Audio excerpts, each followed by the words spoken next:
Hello, friends.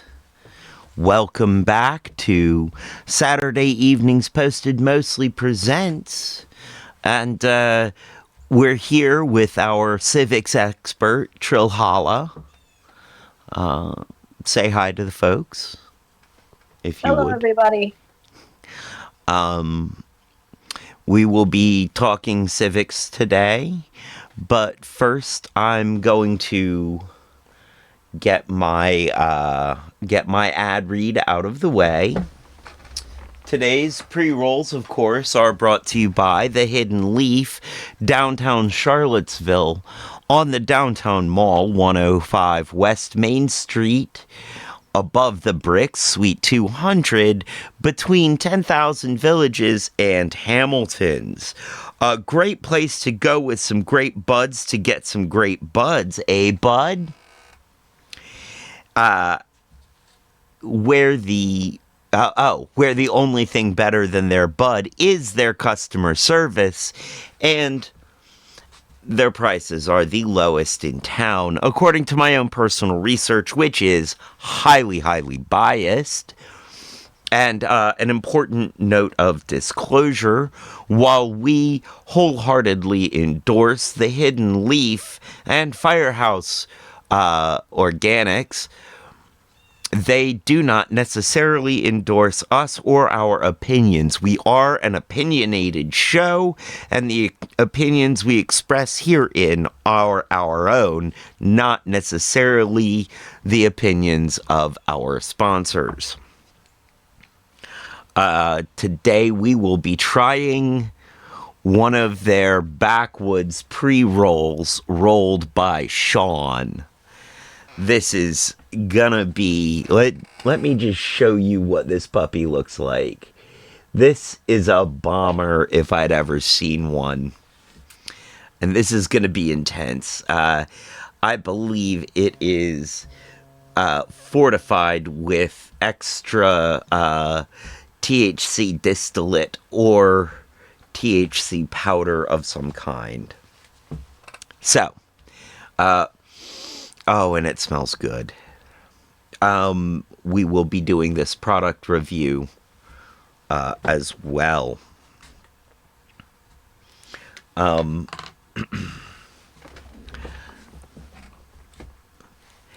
So while we get this lit up, why don't you give us a little background on your... Oh, Kat is here as well. Hello, Kat.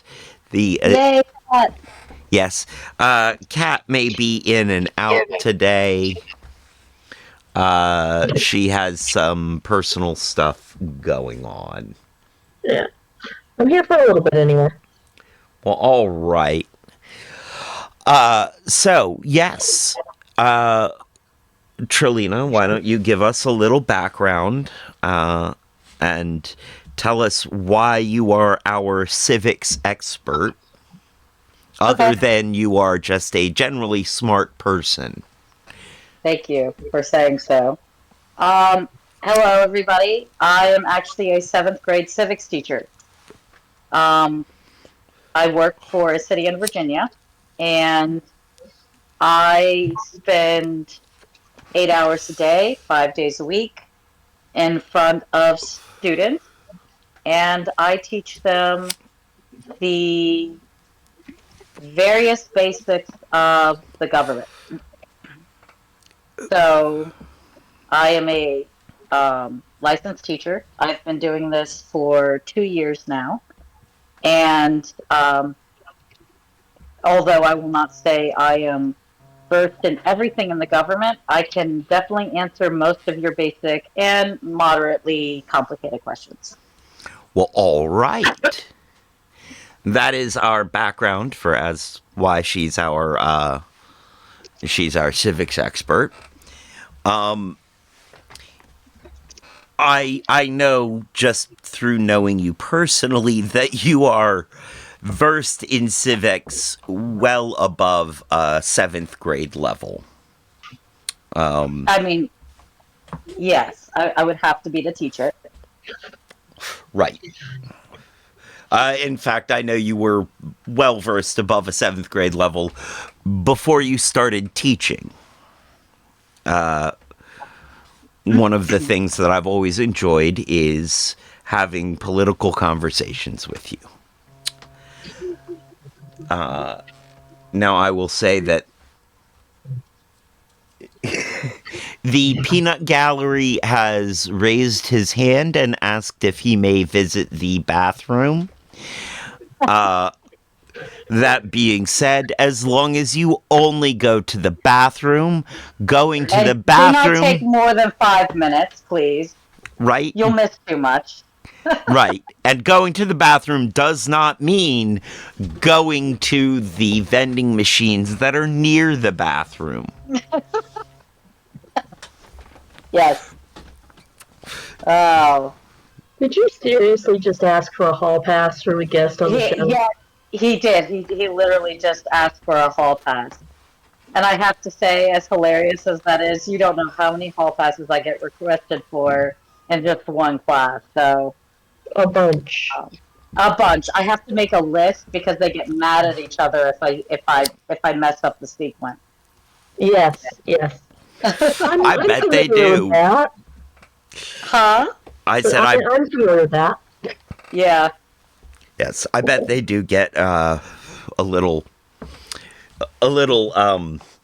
uptight about the order. Yes. So Because it means you're favoring somebody. So, right, exactly. Peanut Gallery said smoking in the boys' room. Do not. We're going to get the principal there. Let's not do that. Right? Aside from which, A, I know you don't smoke, Peanut Gallery. And B, What a little liar. I'm smoking in the AV room, so. Uh-huh. What is the AV room? Just caught fire. What did you say? I said, no, you're not. The equipment just caught fire. Sure. But why does the AV room always smell like the art teacher's room, too? Who knows? That art Hi, teacher. Lockpick. Future ex-husband is in the chat. Mm-mm-mm.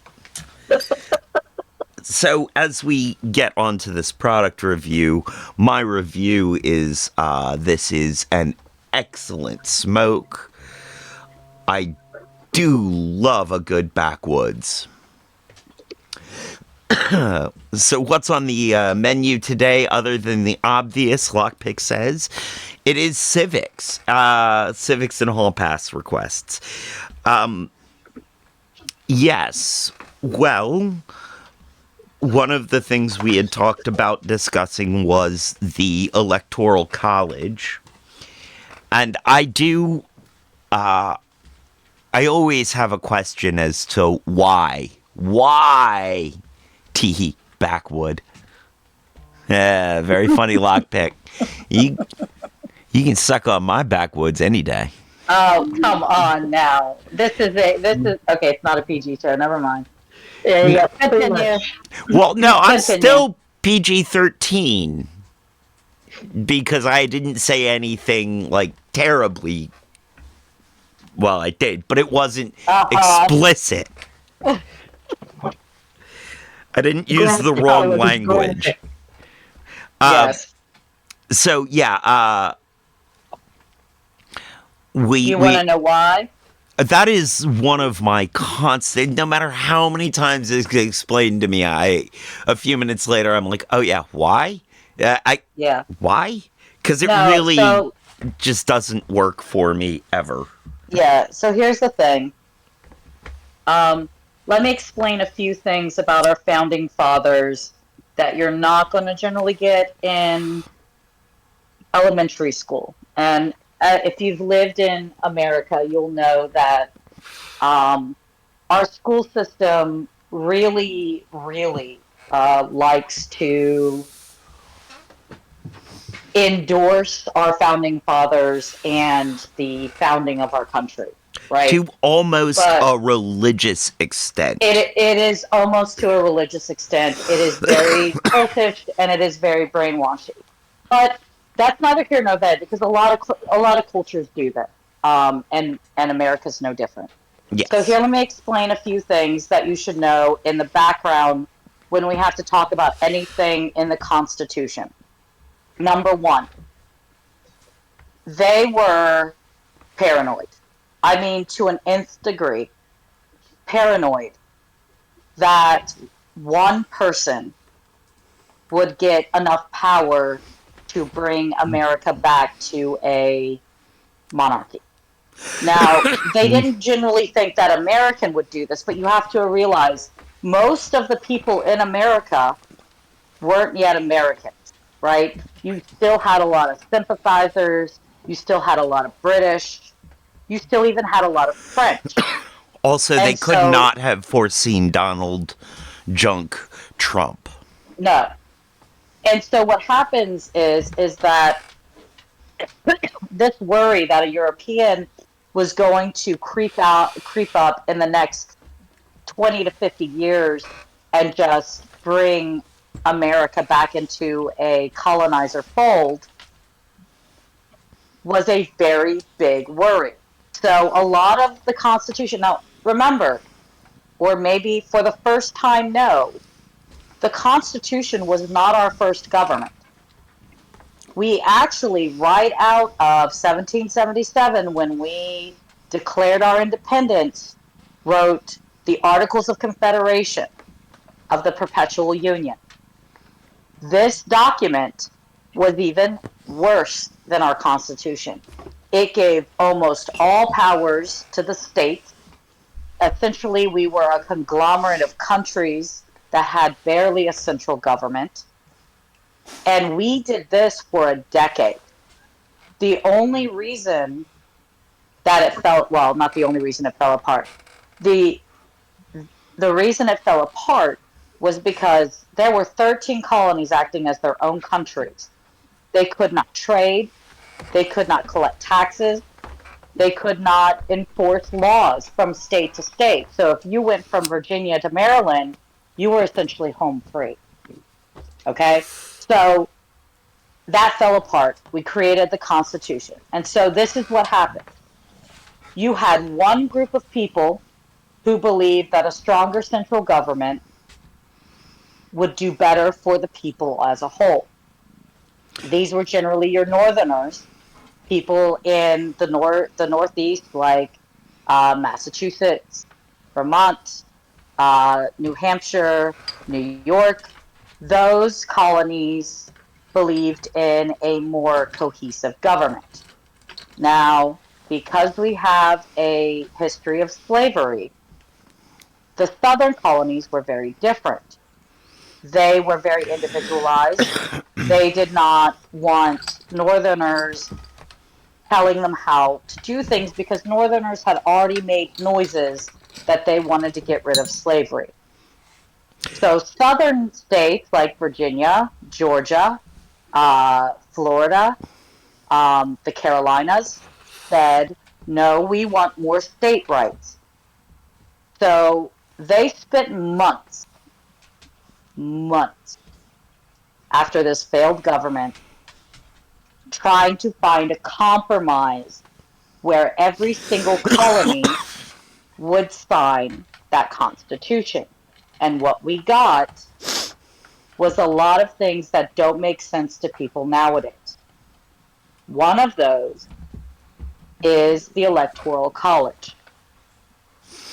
The Electoral College was a check on mostly Northerners because Northerners had the population, right? The Northerners, it was, think of New York, it's packed full of people. You go down south, and there's not as many people. Even And with the three-fifths compromise with slavery, even oh, if you counted one slave as three-fifths of a person, the that South still did not have enough people to compete with the North. and that So, population imbalance worried the South and the more correct. agricultural and rural areas. that they were not going to have the political power to get anything Correct. done. Correct. Do you wish me to continue, or do you got a comment? Yes. Well, Uh, please keep going. I thought I had a question there, but okay, that's fine. So here's the thing. There are two things that came out of that. One is our Congress. So if you know, our Congress is split into two houses, the House of Representatives and the Senate. The House of Representatives is based off of population. So the amount of representatives you have is based on your population. So say you live in California. California has a massive population. California also has like 50 representatives, whereas you go to Wyoming, and Wyoming does not have a very large population and has maybe one representative for the whole state. right. By the way, Virginia has 11. Okay, so we're moderately populated, but we're not a highly populated area. I think Florida has upwards of 25. New York has like 20, 17 or 20, something like that. So it's all based off of population. However, And these are the districts that get redrawn after a census, and these are the districts that have been gerrymandered. correct. So Drawn it's by a not guy even- named Jerry to resemble a salamander. Yeah. Yes, that's what it is. yeah, that's exactly where don't look behind the curtain. Anyhow, Yes. that's a whole separate issue, but that's how the House of Representatives works. The Yes. Senate's different. Every state gets 2 senators, whether it is California with millions upon hundreds of millions of people, or it's Wyoming who has like 1 person per 5,000 acres. Right. So in that way, it quote unquote made a balance where the House represents the people and the Senate represents the state. Okay. Now, this also happens in the electoral college, because here's the thing: your electoral number, the amount of electoral votes you get, is your congressional total. So if you have 11 House representatives and you have always 2 senators, you have 13 electoral votes.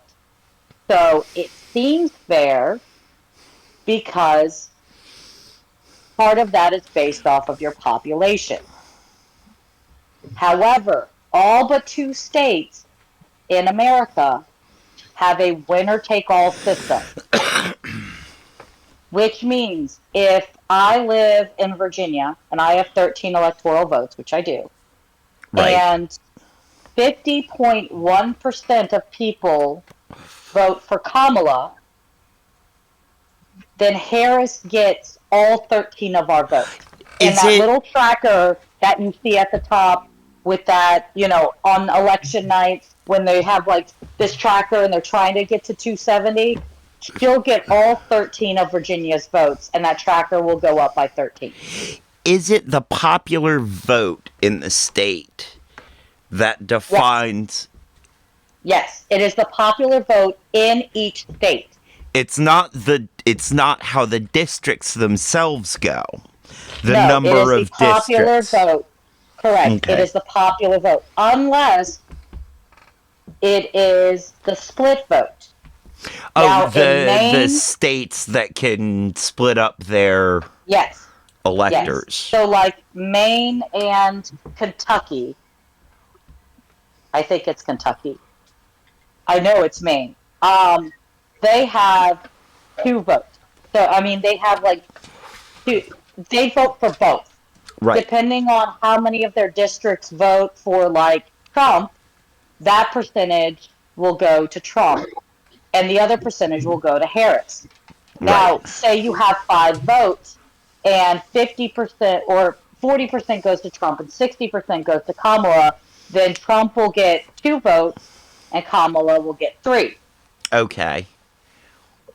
So it's actually kind of a more fair system because it's by district. I mean, if you don't take gerrymandering into Into effect account. into It account. it's a more granular Correct. view, which makes it a more fair system. Yes, at least appearingly fair. Yes. Right.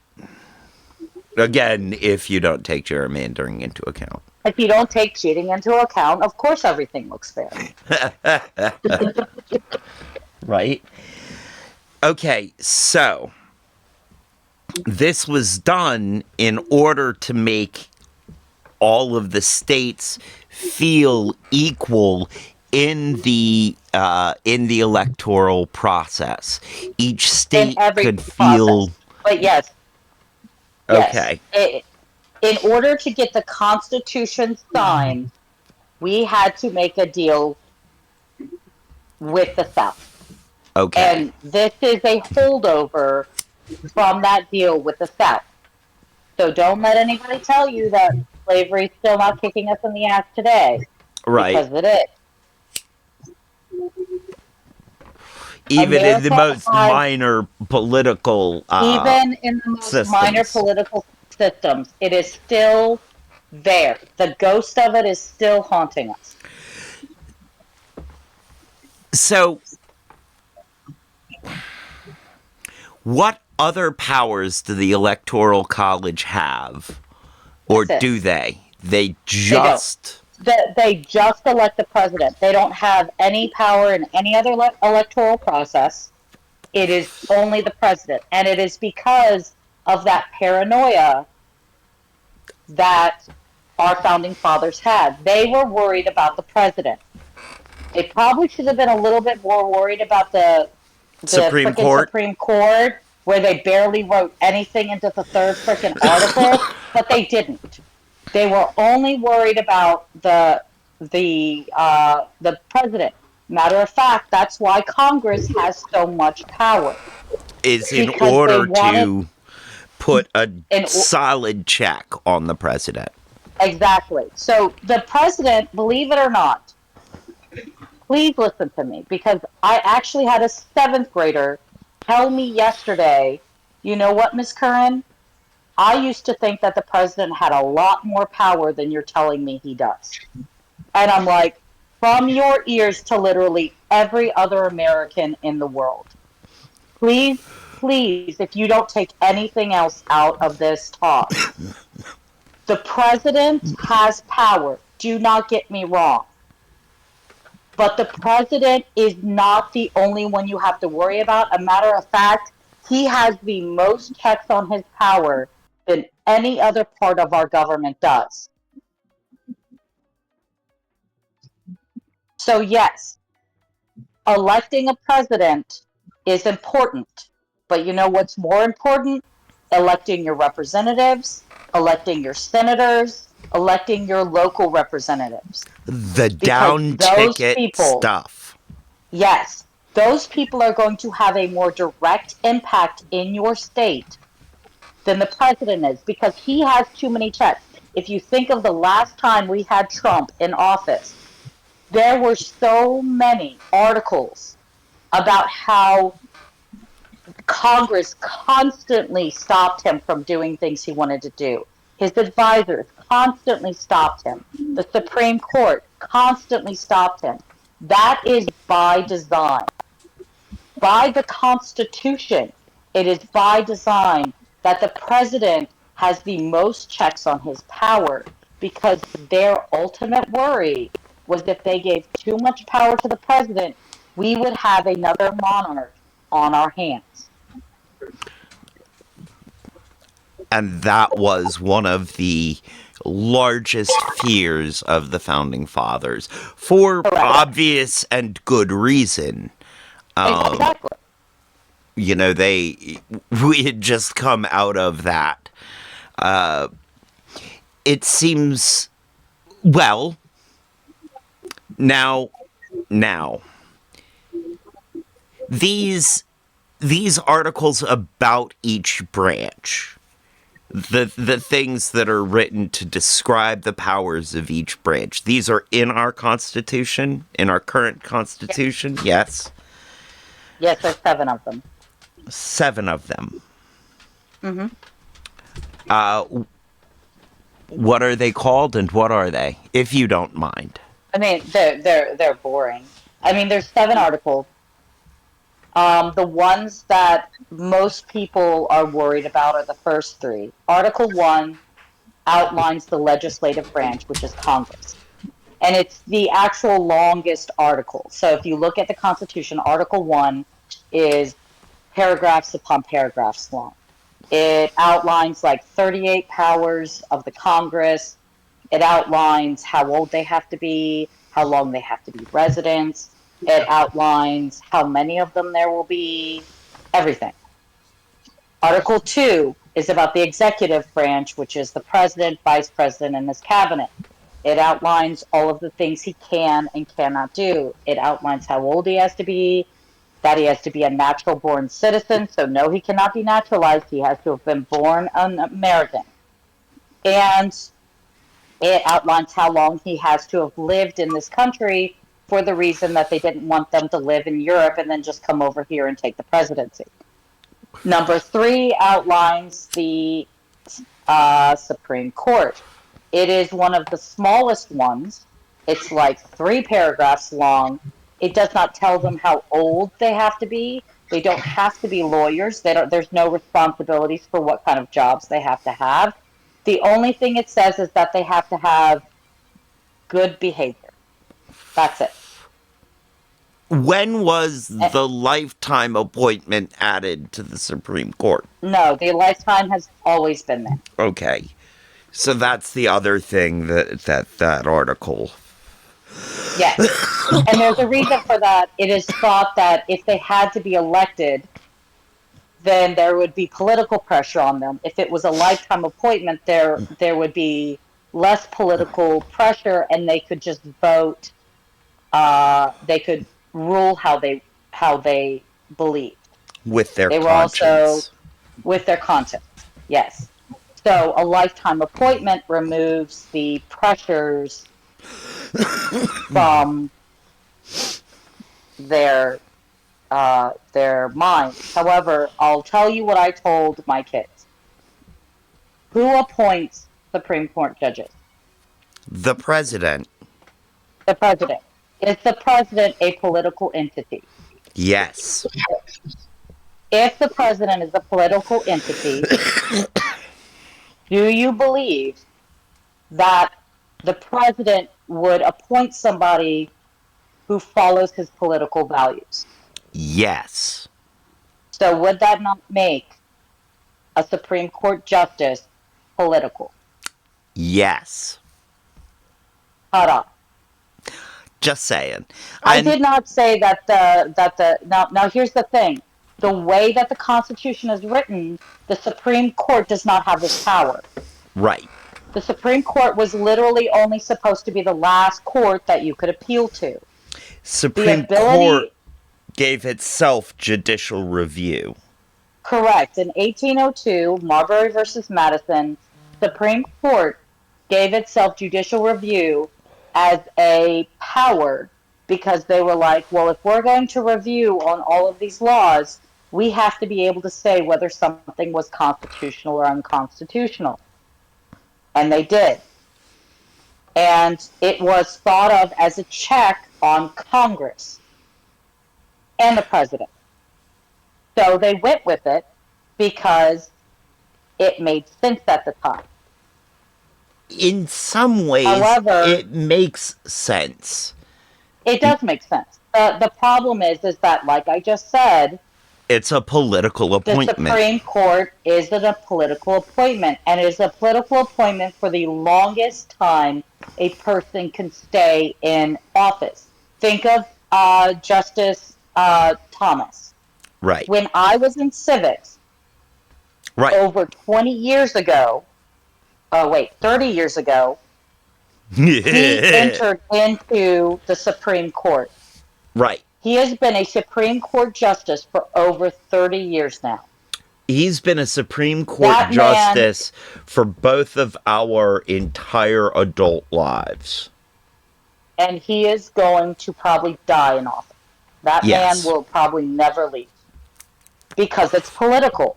There are pressures he has on people, by people, including the Republican Party, to stay in power until a Republican president is in place to replace him. Yes. Exactly. And if you don't care about Harris, I want to ask you something. Do you care about the Supreme Court? Because if you care about the Supreme Court, I don't care who you are. You should vote Democrat just to balance out the Supreme Court. Right Right. now, the Supreme Court is 6-3 conservative. And there is a chance that 2 to 3 people are going to leave that position in the next 4 to 5 years. If you want more balance in the Supreme Court, you need to vote for a president who is going to be Democratic. Because if you don't, they're going to vote in more Republicans. And our Supreme Court, that does have a direct impact on a lot of people, including LGBTQIA people, including women, including black people, And is going to pagans. become more, and pagans are going to become more conservative. So if you don't have a dog in this fight, that's fine. But that Supreme Court has a chance of becoming more balanced. Now, don't get me wrong. I'm not saying pack it full of liberals. Because even if 2 or 3 people leave, that's not what's going to happen. There's still going to be at least half conservative. But you Which, will have a fighting chance of more moderate things happening and less things being. See, here's the thing: they get to choose which cases they hear, yep. and the more conservative judges we have, and not only conservative, but I'm talking conservative that wants to change things. They're going to choose more controversial Reactionary. things. They're going to choose reactionary things in order to change policy. Such If as you would like overturning them, Roe v. Wade. such as overturning Roe v. Wade, such as overturning Obergefell, such as overturning Loving versus Virginia, these are things that we have had justices write. I'm not talking about even saying, putting down in paper that they want to overturn. The more division you put in the Supreme Court, the more you get a fair ruling, because that is how courts work. You have to put variety in it. If you don't put variety, only one person's side gets heard. But if you have almost a 50-50 split between conservative and liberal, you will get more of a even playing field, and there will not be this extremism on either side. And that's what you want in law. You want more balance. Why do you think we have scales as our symbol? I'm not telling you to pack courts. I'm telling you that you want more sanity in your judicial system. And right now, we are underbalanced on the liberal side and overbalanced on the conservative side. And when you have that in a culture, that means that they have more of a chance of taking away freedoms in order to make things more status quo. And while that last statement was a very generalized, it's a very generalized look at it. We specifically are worried in this moment about the rights of women, of black people, of LGBTQIA, and of people whose religion does not, jibe Yes. with the. Yes.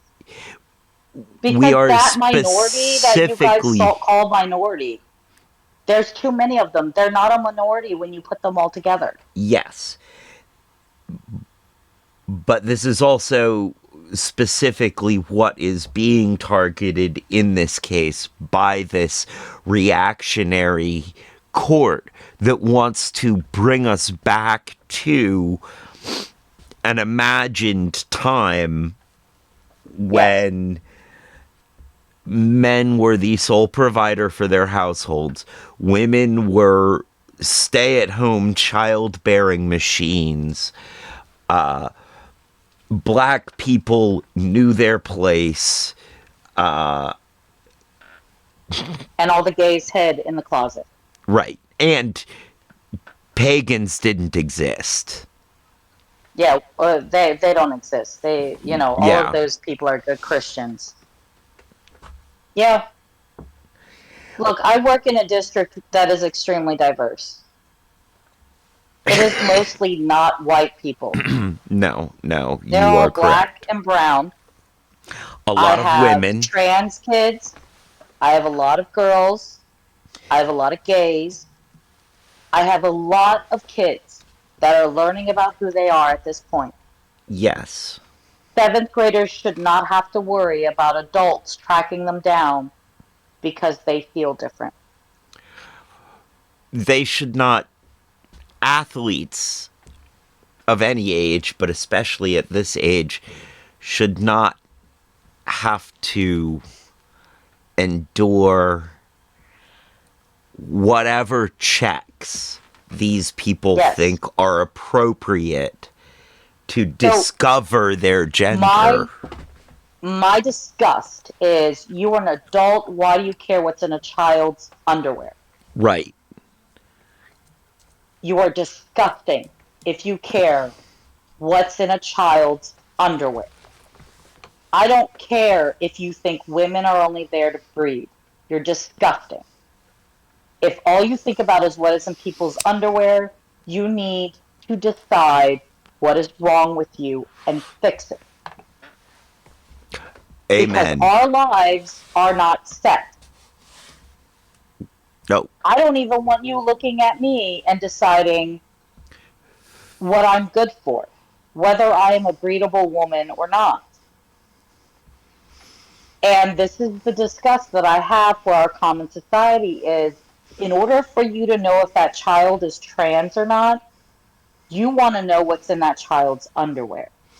If that child says they are a boy, then they are a boy. There's nothing to say that they're not. Until you pull down their underwear, there's nothing to say how they were born. Right. And who's to say that that's even what you quote unquote consider normal? So all I'm saying is, be a grown up and stop caring about what children have in their underwear. Yes. Exactly. Because I work with them all day long. It's bad enough having to worry about the kids deciding if they want to do homework or not. It's bad enough having to decide how gross it is to watch seventh graders pretend to date. All of this stuff. It's gross already. I know. They don't like it when I say "you" at them. But seventh graders are gross anyway. Seventh graders are so gross. That's why I remember being in seventh grade. Even I was gross. So let kids be kids and stop having to have 13-year-olds worry about what their life is going to be like before they even grow up. I mean, they're already worrying about that. Let them worry about it in the normal way. Exactly. Let them worry about... Exactly. Let them worry about if they're ever going to use this math in their real life. Spoiler alert, kids, you will. Yeah, you will. You will. They don't believe me. Trust me, I tell them all the time. They will. I say, you're going to have to learn to read and write. And they're like, what do you mean? I'm like, you don't think you write They can't even fill out forms. I'm like, you know how often I fill out a form as a freaking adult? Just, just do it. Learn your right? basic skills. But that's what I'm Just, saying. but I'm yeah, saying like, that let them worry about government, that, not about, our children should not be worrying about government other than the class they have to take, and they should be just bored with it instead of worried about their life because they are. right. If you don't think that 13-year-olds aren't aware, you're wrong because their parents teach them. They do. Their parents teach them in very indirect ways, but they come in Or direct. and they Or or direct. direct and they My and they parents had the say and don't do trust things. cops talk with me before I was 13. Like, Yeah, they had that, the talk. yeah. It's Very reminiscent of the talk that I've heard black parents have with their kids. yes. Which, I mean, unfortunately, oh, hold on. Unfortunately, it is, they have to have that talk also well before the kids are 13 Yes. because of many things, but one of the contributing factors is the adultification of black bodies. The likelihood Yes. that a black body is going to be treated as an Well, adult. let me explain something to you guys. I work with 13-year-olds all the 12 and 13-year-olds all the time. 12 and 13-year-olds have the height and the weight for somebody to believe that they're full grown. No, they don't act like it. Don't even tell. Oh well, if they're no, they don't. Nope. They still act like they're 4-year-olds. Trust me. I mean, Here's the thing. I teach black kids all the time. I have to be careful when I have to teach them about the Fifth Amendment and the Fourth Amendment about search and seizure. I have to remind them when they look at me when I say, you are allowed to tell the cops no. I also have to remind them what your parents said is not incorrect. You have to be safe first. And then I have to tell them, call a lawyer, take it, do something to protect yourself. I said, but don't fight them because I know that if they were to fight them, there's a chance that they'll get hurt or die. more than a I don't want to have chance. that It's talk. almost I do not want to have that talk, but I have to have that talk. right. It's almost Just, guaranteed that if they put up any resistance, they will be but they need to know that what their rights are. right. And here's the Because thing, because it is their right, it is their right, and because they are citizens. standing up for their rights is the only way that those rights will be recognized. Correct. The danger is that we find ourselves saying now is not the time, and that is a very dangerous neoliberal sentence. Yes, exactly. Look, they're kids. They're gonna mouth off, Right. They're and gonna be kids. I teach them. Then do it as passively aggressively as you can do. Don't talk to them. Call a lawyer. Do what they say, but treat them like you treat an adult that you're pissed off at. Don't tell them anything. Right. They ask you a question, you look at them. Shrug, roll your eyes, and sigh exasperatedly Whatever. if Just you don't have say to. anything other than lawyer.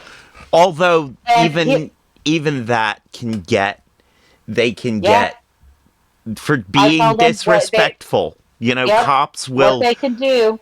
being disrespectful Here, is an no, here's the thing. executable offense I, to I police. want you to know, though, it doesn't matter what you do for a police officer who wants to kill a black kid.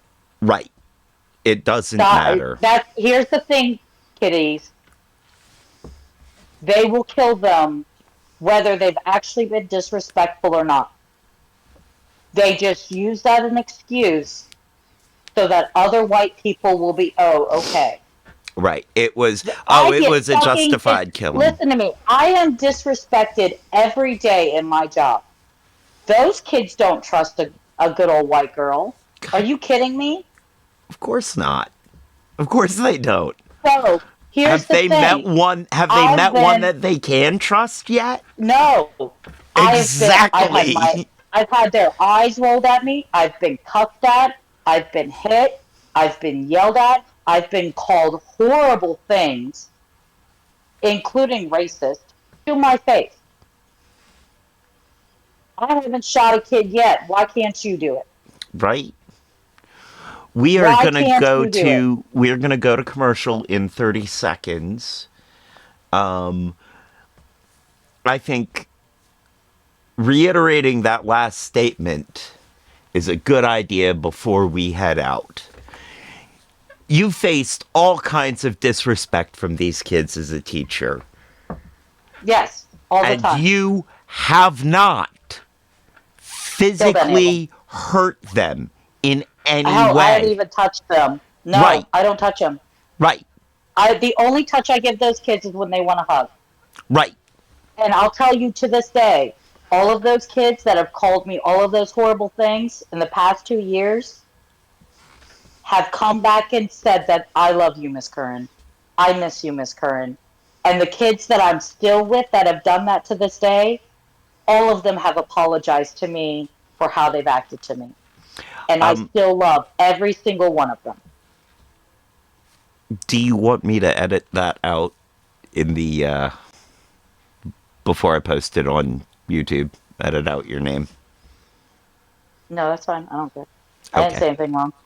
No, you didn't say anything wrong. It's just, I love my job. I love my kids. And they are good kids. And it doesn't matter what they do to me because they're kids. They are still learning how to live in this world.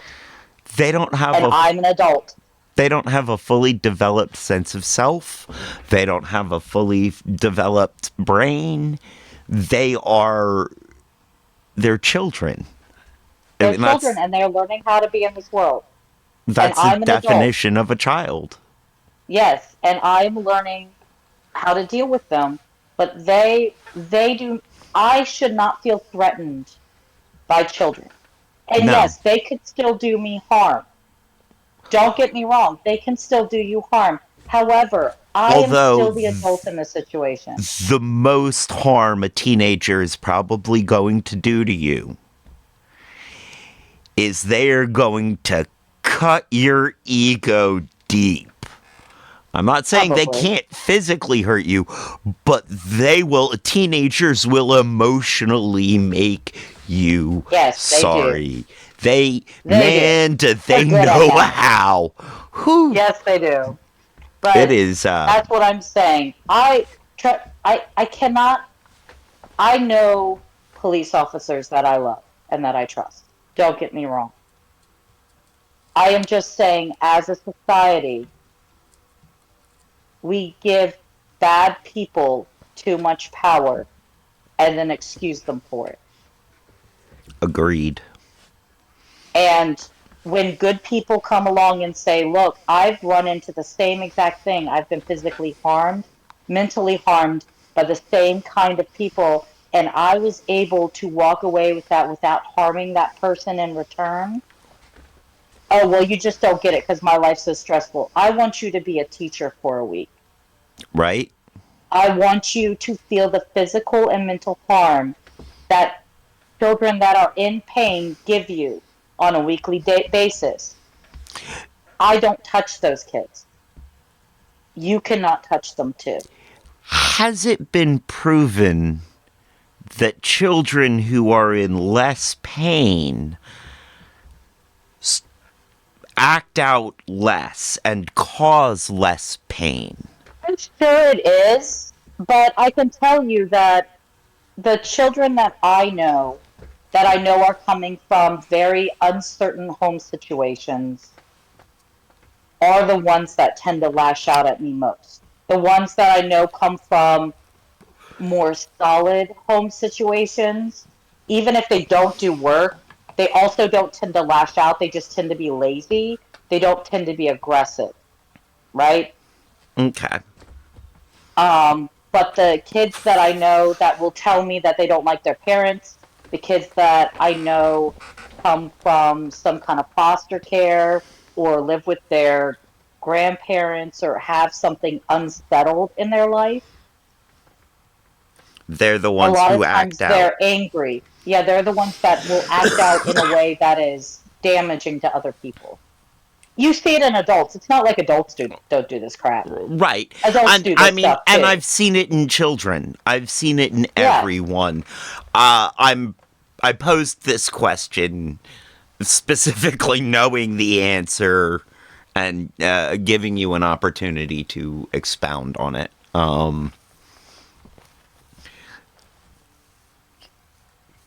Yeah. I've got a whole list of comments that Peanut Gallery has been texting me this whole time. And the one that I do want to share is, when we were talking about reactionaries wanting to take us back, because that's literally what reactionary means. It It's is. conservative is still looking at the future, looking at progressing into the future, just Just doing it. slowly. Yes, slowly Yes. and in a way that is based in tradition, in a way that Yes. is similar to what has been before. I mean, that is true. That's Reactionary something, yeah. is the idea of taking us back to another time. And a lot of reactionaries have this very idealized other time that never really existed.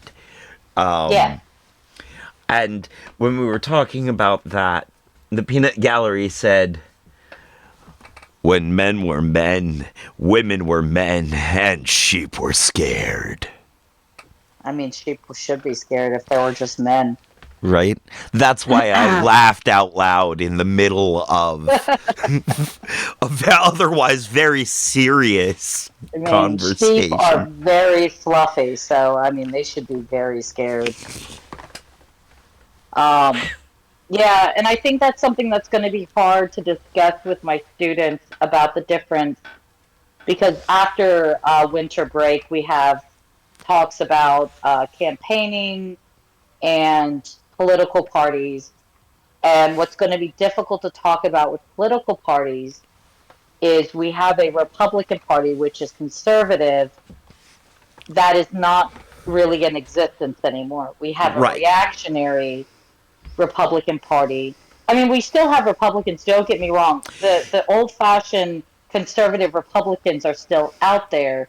They are just being shouted down by reactionary Republicans. Right. Liz Cheney is a conservative Yeah. Republican. Yes, the Cheneys are the Cheneys who decide to. I don't know. Oddly Talk about what the enough, Cheneys do, they're but they're Republican. progressive.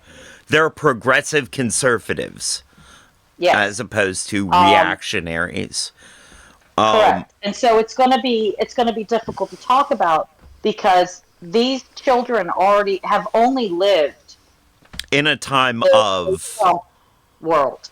right, in a time of reactionary Yes. reactionary conservatives And being it's almost as labeled as Republican. conservatives, as Republicans, and sometimes Yeah. even middle of the road Yeah. centrist. And And and this is going to be a problem because I have to explain the difference between Republicans and Democrats to seventh graders based on a list that hasn't existed in a decade. right, Like, oh, states' Republicans are rights more versus, fiscally conservative. They are about states' rights. They're except about they're no longer fiscally let. conservative. That's the thing. I They're have to still give about them a states' list rights. that does not, but they're not. But Trump is it. That's the thing. Well, Trump okay, wants this to be national. he only Trump is wants about all of the states' power. rights when it's giving the states the right to remove rights from its No, I marginalized here's the citizens. thing. He doesn't because the moment states are trying to legalize abortion, He wants to bring it national. Right. He is not about states' rights. This is the thing. The Republicans are not about states' rights anymore. They are using that as an excuse to batter down the entire public. Nor are they about a small government. No, that's the thing. Generally they're about a small government, states' rights, fiscally responsible, Lower um, taxes. lower taxes, but none of that's true because since Reagan, taxes have gotten higher for everybody except the rich. Right. And we have not been fiscally conservative because every time a Republican gets into power, our debt goes up. Right. So, by the numbers, if you do the math, which plenty of people, economic people, have done since Reagan, Economedians. Yes, economists have done the work. Economedians. Economedians. Well, They because have done most the of them work. are really funny. Yeah, well, they don't really know as much as they think they know. That's the thing. No, They're they still don't. trying to shoehorn everything Into old into systems. onto old systems that never worked, but they want to work so bad. It's like wishful thinking. Um, And listening to them, I listen to Marketplace not every night on NPR, but a decent amount. And listening to these economedians coming on and saying, in the before times, we would have used this metric, but now we don't know. This is exactly. a guessing game. And the fact It's a that guessing game Kai because Ryssdal says, when they're talking about trying to understand the future of the system, Kai Ryssdal says reading the tea leaves, like prognosticating like an ancient seer through mostly guesswork. Because economics is a soft science and it's not a real math. No, because people are involved. Right. And people are... That's the thing. People are messy. Unpredictable. Messy. Yes. Especially rich people. Right. The math of econ is not a branch of statistics. Well, it's a branch of psychology. No, it's a branch of philosophy. Ooh, good one. Here's the thing. My daughter is in college right now. She is taking a philosophy class and hates it because they're talking about mathematical philosophy. And economics, your John Locke is a mathematical philosopher. He is not a mathematician. He is a philosopher. And what you have to remember, economics is a philosophy. Just like government is a philosophy. Just because you write it down doesn't mean it's true. And the Jedi were Stoics. Yeah, seriously. Sorry. It's a philosophy. And here's the thing about philosophy. It changes. Yes, it does. And what we're seeing right now is a upper class of oligarchs, unchecked, in a country that pays for the oligarchs to live a very comfortable life, has created a economic system that is untenable.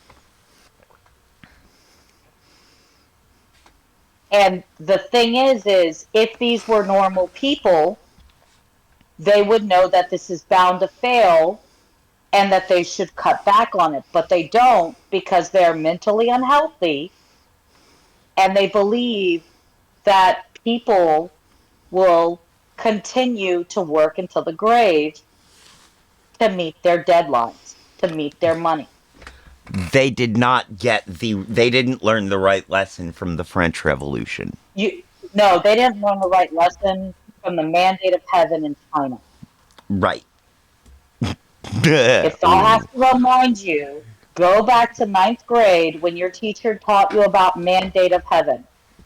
You, as an emperor, only rule as long as your people don't kill you. Right. As soon as you do something that is wrong, the mandate of heaven, quote unquote, gets revoked.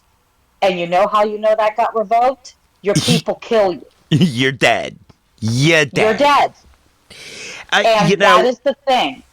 In that mandate of heaven, it was expressly put upon the people to revolt against an unjust or correct government. Do you understand? Which We're in America, sounds... we have a mandate of heaven. That sounds awful lot like some language that old TJ put in about... And not just TJ. Not just TJ. No. Every single one of our founding fathers at this moment would tell you people need to die. It is the just for legal purposes, we are not condoning or recommending a violent revolution. No. At all. I don't want one. Please don't start one. Right. What I'm saying is our founding fathers were of the firm belief that government only works as long as it benefits the people who are under that government. And if the government no longer works for the people, it is in the people's right to destroy that government and put something else in its place. Now, does that mean you have to violently revolt? No, because actually in the Constitution, there are directions on how to start a new constitutional convention and redo your Constitution. Do you think that our government and our rich people want to do that? No. No. But it is in there, and that is the direct way to change your government. You now, get together. That brings up a point that our founding fathers saw this as a living document, a document capable of change. And this also brings me to a question I had earlier about the articles. Is there a mechanism outlined within the document for changing or amending the articles? Yes, all the time. That's what amendments are. So when we decided that women could vote, that was not originally in the Constitution. I'll tell you what I tell all of my kids. Amendments are the Constitution. When they write amendments, it gets written in the back of the Constitution. They're a part of the constitutional law at that point. So when we decided that women were human enough to vote, that's there now. Now, here's the thing. Constitutional amendments are really, really hard to get in, and we haven't gotten in a lot of them. What are we up to now? 27. The 27. last one was Clinton. Yeah, last one was Clinton in the 90s, and the amendment was about essentially Congress not being able to vote on their own pay increases. Right. Wow. Yeah. Wow. How did Clinton get that to go through? God frickin' knows. I have no clue. Well, okay, no, I do. Well, no, I remember. Yeah, you do, because Clinton managed to get a majority, a 60% majority in the Senate. Oh, well, also, Clinton had been blessed with a very good Congress for part of his presidency. He was, but he also did something that we really haven't seen since. He reached across the aisle. We can't do that anymore. No, and part of why we can't do this anymore is because, man, did Clinton get raked across the coals in the press for this, the left press, the left-wing Yep. press, and the Yeah, centrist don't let press. people tell you that. Let people tell you it's only Republicans, because trust me, Democrats have dug their own graves in the press too. Yeah, if one of our people does something we don't like, man, we tear them apart. You know, Yep. especially if it's something like reaching across the aisle. This was Yep. at the same time that Except now, what are we doing? Now we're praying, begging for people to reach across the aisle. We made right. this bed that we're sleeping in. It's not just the Republicans. What- This is a partisan problem that we have been brewing for a very long time. It really is. And one of the things that stopped us being able to do this is so Hillary Clinton, gosh bless her, wanted to bring more transparency to the functioning of government. Oh, we should have never done that. She was like, let the sunlight in. Let them see what we're doing. Let them We should see. never have done that. Oh, man. Never. And it got rid of earmarks and all of that, like, and all of this stuff for, giving people what they want. Yes. All So of let those me- mechanisms were taken out. So now deals are on principle alone, principle. not Yeah, that's the thing. on You don't tangible. have anybody hiding anymore. So Right. you don't have backroom deals, because people act like backroom deals are bad. They're not. They're not always bad. Sometimes a Republican or a Democrat will work with the other side to get something done because they know it's best for everyone, but they know if they do it in the light, that the press is going to kill them over it and probably get them fired for it. Or in this current So- climate, they may actually literally face physical harm, Yes, they might face physical harm. So what? especially so if they're I a know- Republican. I know that we don't like the idea of government hiding stuff from us, but let's face it, we're all adults here. Sometimes you have to make little white lies to make things go forward. Yes. And Yes. we have hamstrung ourselves in that. And We now have.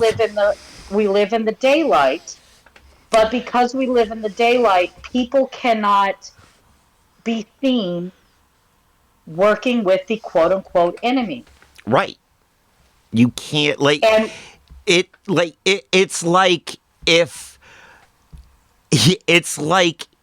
a popular Wiccan zine published information on how willing I am to work with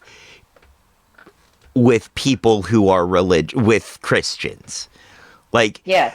it'd be like if I got called out for giving so much power to Just Me Crystal in my stream because I don't give her power because she's a Christian. I give her power because she's a good human being. But Yeah. because she's a Christian, other pagans, you see it. Yeah. No, so here's the thing. Humans are naturally black and white creatures. Yes. We see things in a friend, not friend kind of way. Very No, bipolar. we know there's gray. Don't get me wrong. Right. But the problem is that in politics have grown, and I will blame this starting on Obama. Not that it was Obama's fault, but we know why it started with Obama. Because Obama was black. John Boehner and the obstructionist policies. Yes, the whole we're now criticizing our president on the color of his skin, on where he was born. Oh, we're in on- an ad break. Oh, well. Okay. Keep going. On where he was born and all that stuff. Right. When Obama got elected, that was great for America. Don't get me wrong, we needed that. But people after that felt they had the right to now complain about it, to complain because it was a black man. And it only kept going with Hillary and complaining about white women. And then we wanted somebody new who that wasn't quote unquote in politics. So we elected a rich guy. It didn't work out for us, but now we gave him an in. And And he is he's really willing good. to he's willing to exploit every weakness in the system, Correct. including He's really good at exploiting lying. weaknesses. Yes. He He does lies, not. he He cheats, he harms people, and people like that because it talks to their inner demon. agreed. It it gives them permission to get out Especially, that vitriol on other people. especially people. Let's be frank, white men, especially older white Mostly. men, who Yep. see their influence in the world waning, seeing their Yes. importance in the world waning. Well, it's because they see the world as pie. Right. They see a zero Like sum game. yes, they see 100% and they're going to lose something. It's Right. really sad because that means that they didn't get very far in mathematics or philosophy, and it's Right. pathetic. But the world isn't pie. The world is 3.141529. Yes. exactly. It is infinity. The human Oh, mind that is was a infinite. beautiful analogy. Well played. We have all of the power. It's an idea. Ideas have no finite edges. They are as big or as small as we want to make them. And that they have not gotten past that idea that there is only a certain amount of love and power and existence in this world makes them very small beings for not seeing that it is so much wider. If they give love to a female and they give friendship to another female and they give friendship to another male, there is nothing that says they can't add another friend. Yes, their time is finite, but their attention is not. It's not a zero sum game, and they need to know that. It's sad that they live in a zero sum world. It doesn't exist. I'm sorry. You have so much more out there. Go find it. Don't live in this place where it's like if you give something away, you don't get to keep it. You can have both. I'm sorry, I'm a teacher, so I talk like this all the time. And they need to hear this because kids live in a very finite world. They don't understand that the world is open to them. It is. It's not open if they refuse to do work for it. Not you can't create something if you don't put time and effort into it. But if you put time and effort into something, it can happen. And so we need to put time and effort into caring for each other, not finding things to take somebody down with. And I think, and here's the thing, the president has many roles in the world, right? In our world as Americans. One of them that we never seem to talk about is he is called what we say is chief citizen. He is the representative of every citizen in America. And the way he acts, the way he talks, the ideals he projects to the rest of the world impacts us as Americans. We become more like that person. We are easily influenced, and the rest of the world sees us as that person. You wonder why they think Americans think we are the way we are? Look at our president. That's the only person they see. They don't see us. We're not there in front of their face. But if you go to England, you go to Australia, you go to China, you will see the American president and you will hear what that American president has to say. And that is the impact that the president has. He tells us who we are It could to be the rest of the worse. world. It could be we could have Keir Starmer. We could Who? be being exactly the British Prime Minister. Oh, is that who it is now? That was a terrible joke on them. We have a new first-time chatter in the chat. Awesome. Stalin did nothing wrong, 1941. Hello, Is that comrade. the name? Yes, it Oh my is. goodness. So, Oh. I feel like that might bring up a couple of. So, No, not talking about Russia. Nope, won't do it. That's a sinkhole I can't get myself out of. Oh, gosh. One of the things we should mention is in your academic background, there is some Russian history in there. Yeah, so I was not the European history girly. I did not like European history. So when I got to college, most of my history classes were on Asia. So I did a lot of China, Japan, Korea, some of the South Pacific. I took Russian for a couple of semesters, and I did Russian history. Um, so a little bit of India because India always comes up because it is in Asia, but a lot of times that's a specific focus Yeah. because India is a very unique part of Asia.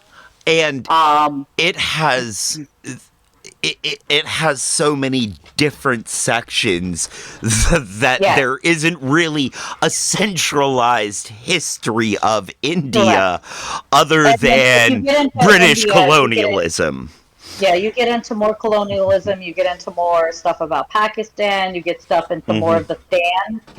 So most of mine was East Asian history with some Russia in it.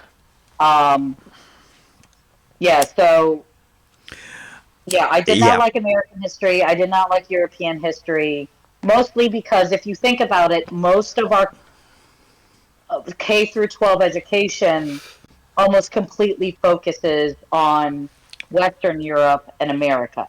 It really did. Although We don't even talk. I We don't got even lucky. talk about Canada very much or Mexico. So it's Right. actually pretty sad. Lockpick. Will he show up and tell us about Canadian history? I would love to hear about Canadian history. Actually, yeah, I would too. We should get that. I should do something with my Canadian peoples for that.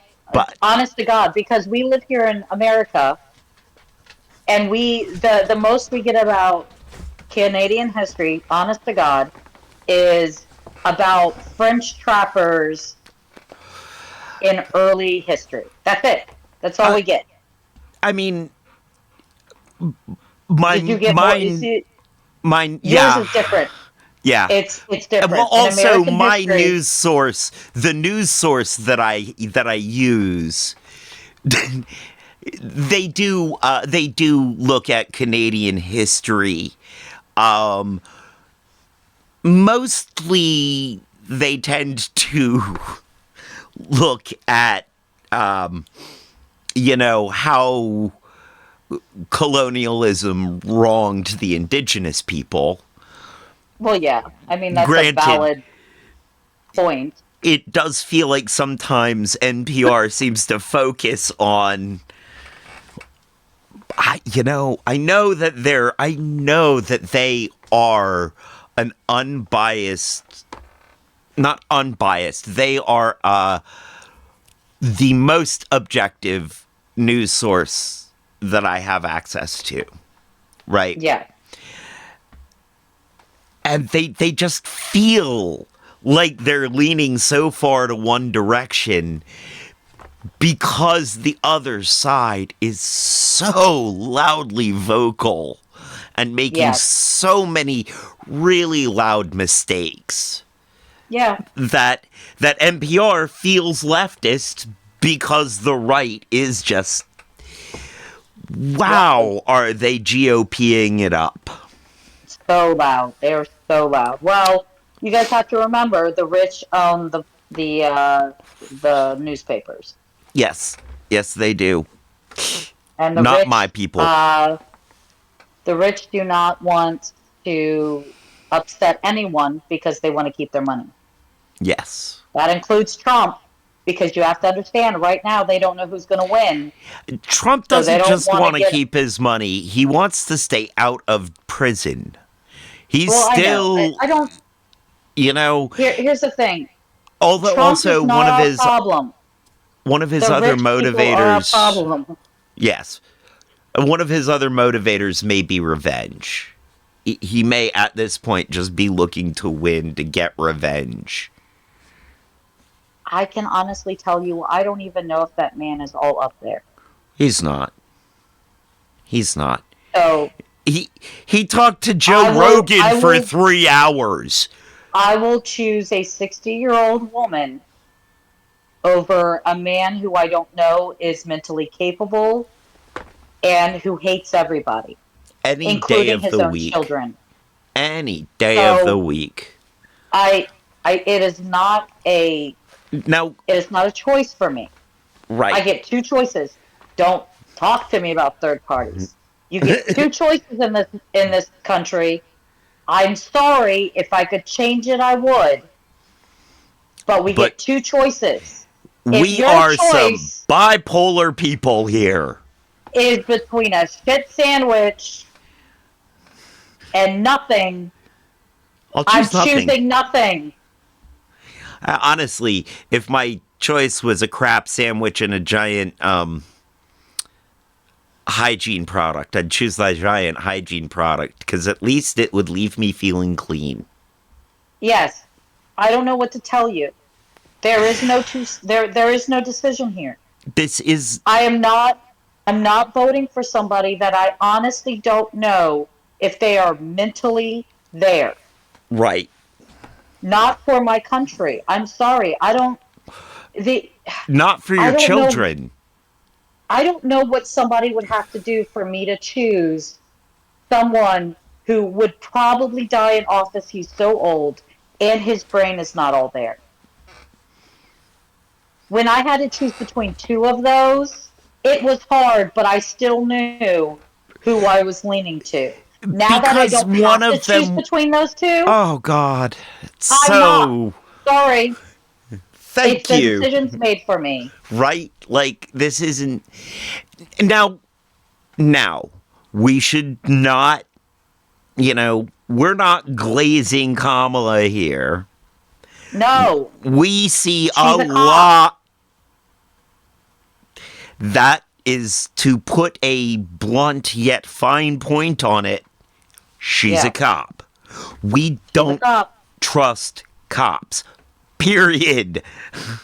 Look, here's the thing, I mean, she may have been a really progressive prosecutor and done some great things while prosecuting and tried to be the nicest prosecutor, but that's like, well, to pull some of their Christian, imagery, that's like being the nicest devil in hell. Yeah.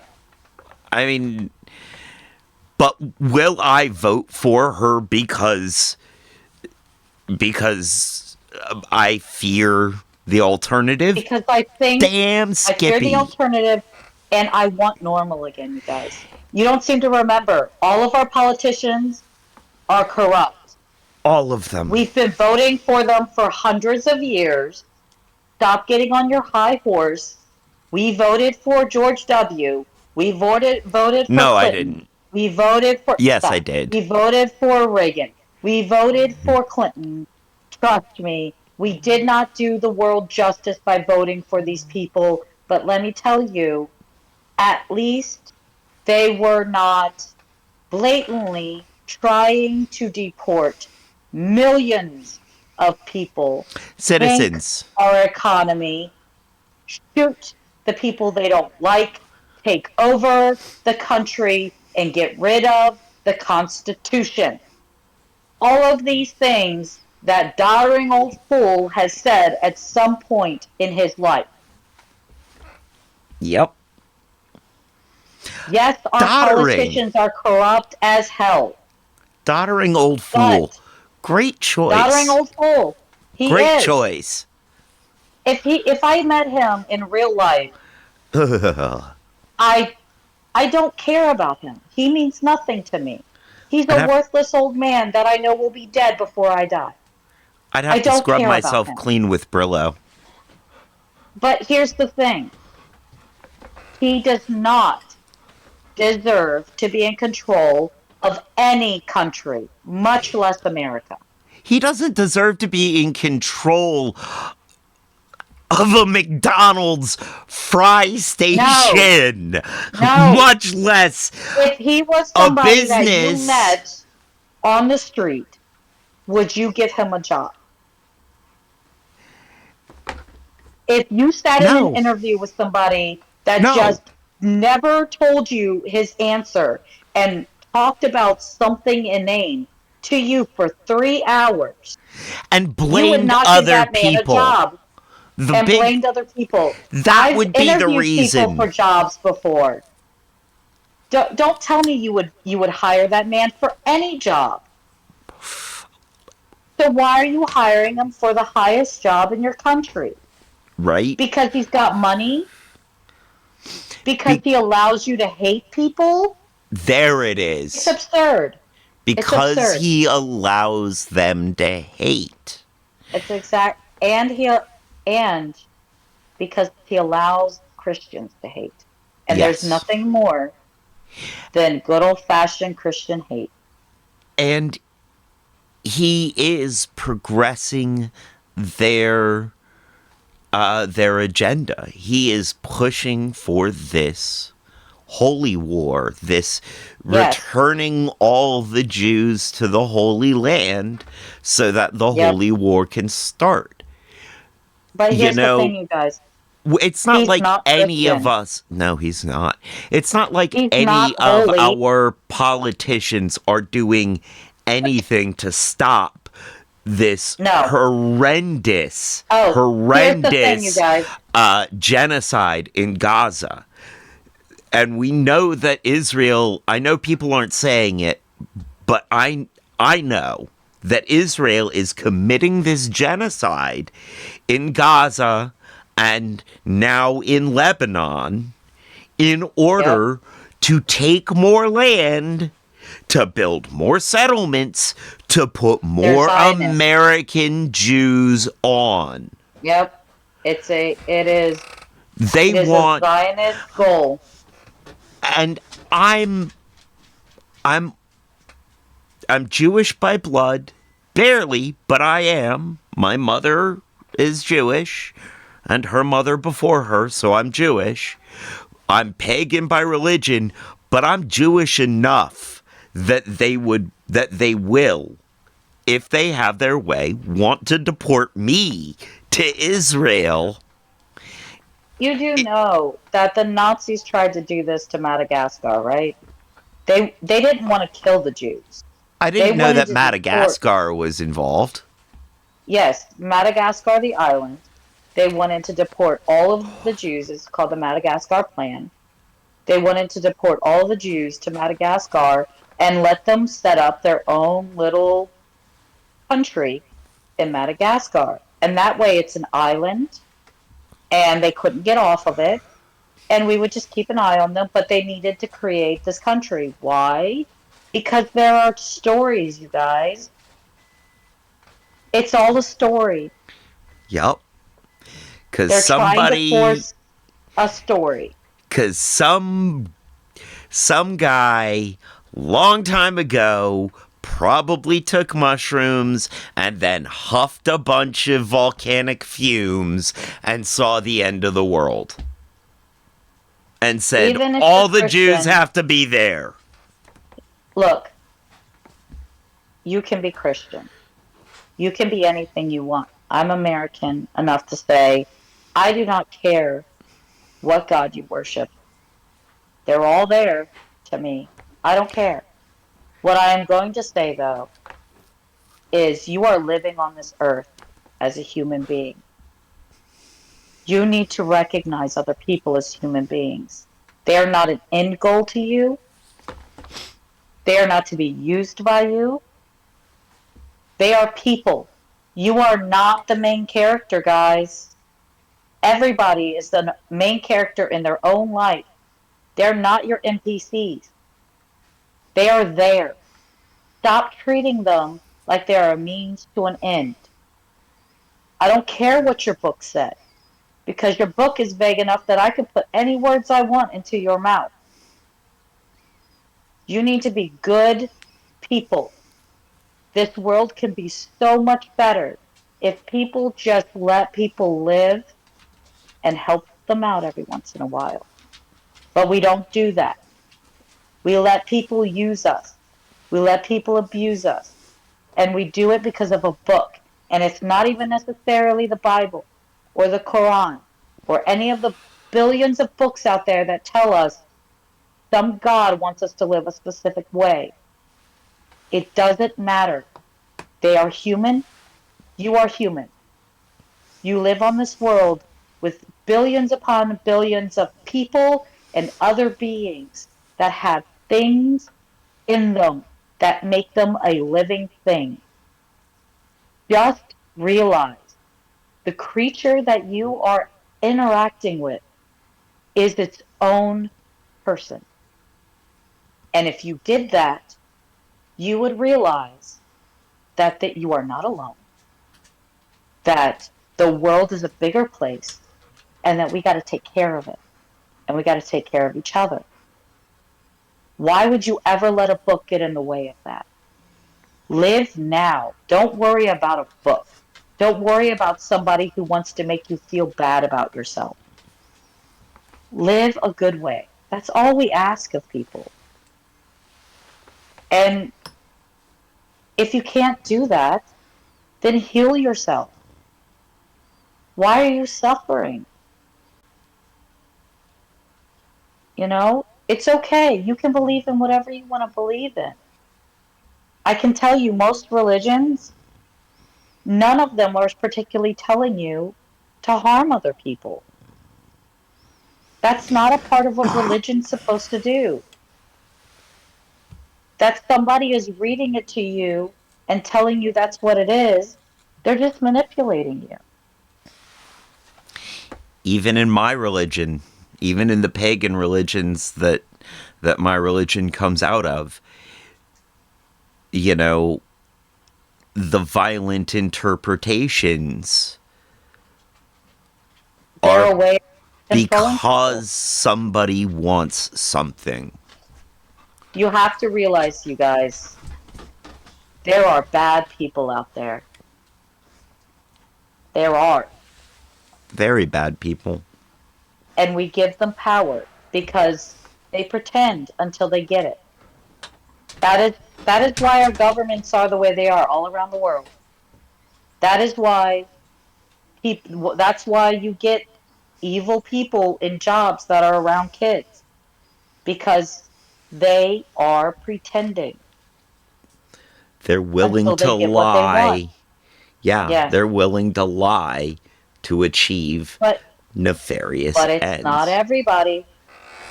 No, But it's not everybody.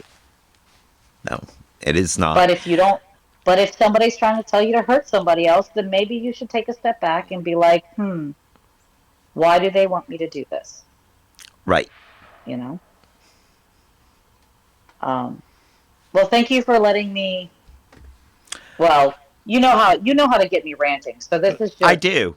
I do. This is just you getting me ranting. It So, is. It is. This is, you know, one of my. When we hang out, when we spend time together, this is one of the things that I just like to do. I get you yeah, going, I get you ranting, and usually it ends with a sermon. yeah. And, you know, I really do enjoy it. I do believe we may have a couple more civics questions when we Okay, come back from ad, which is coming up in about half a minute or so.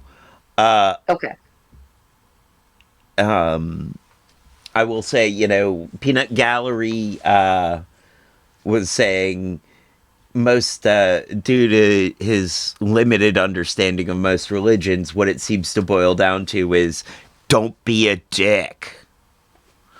Well, yeah. I mean, if you think about religions in general, they are they evolved as a means to as a means like a government. I mean, they do Yeah, the same thing.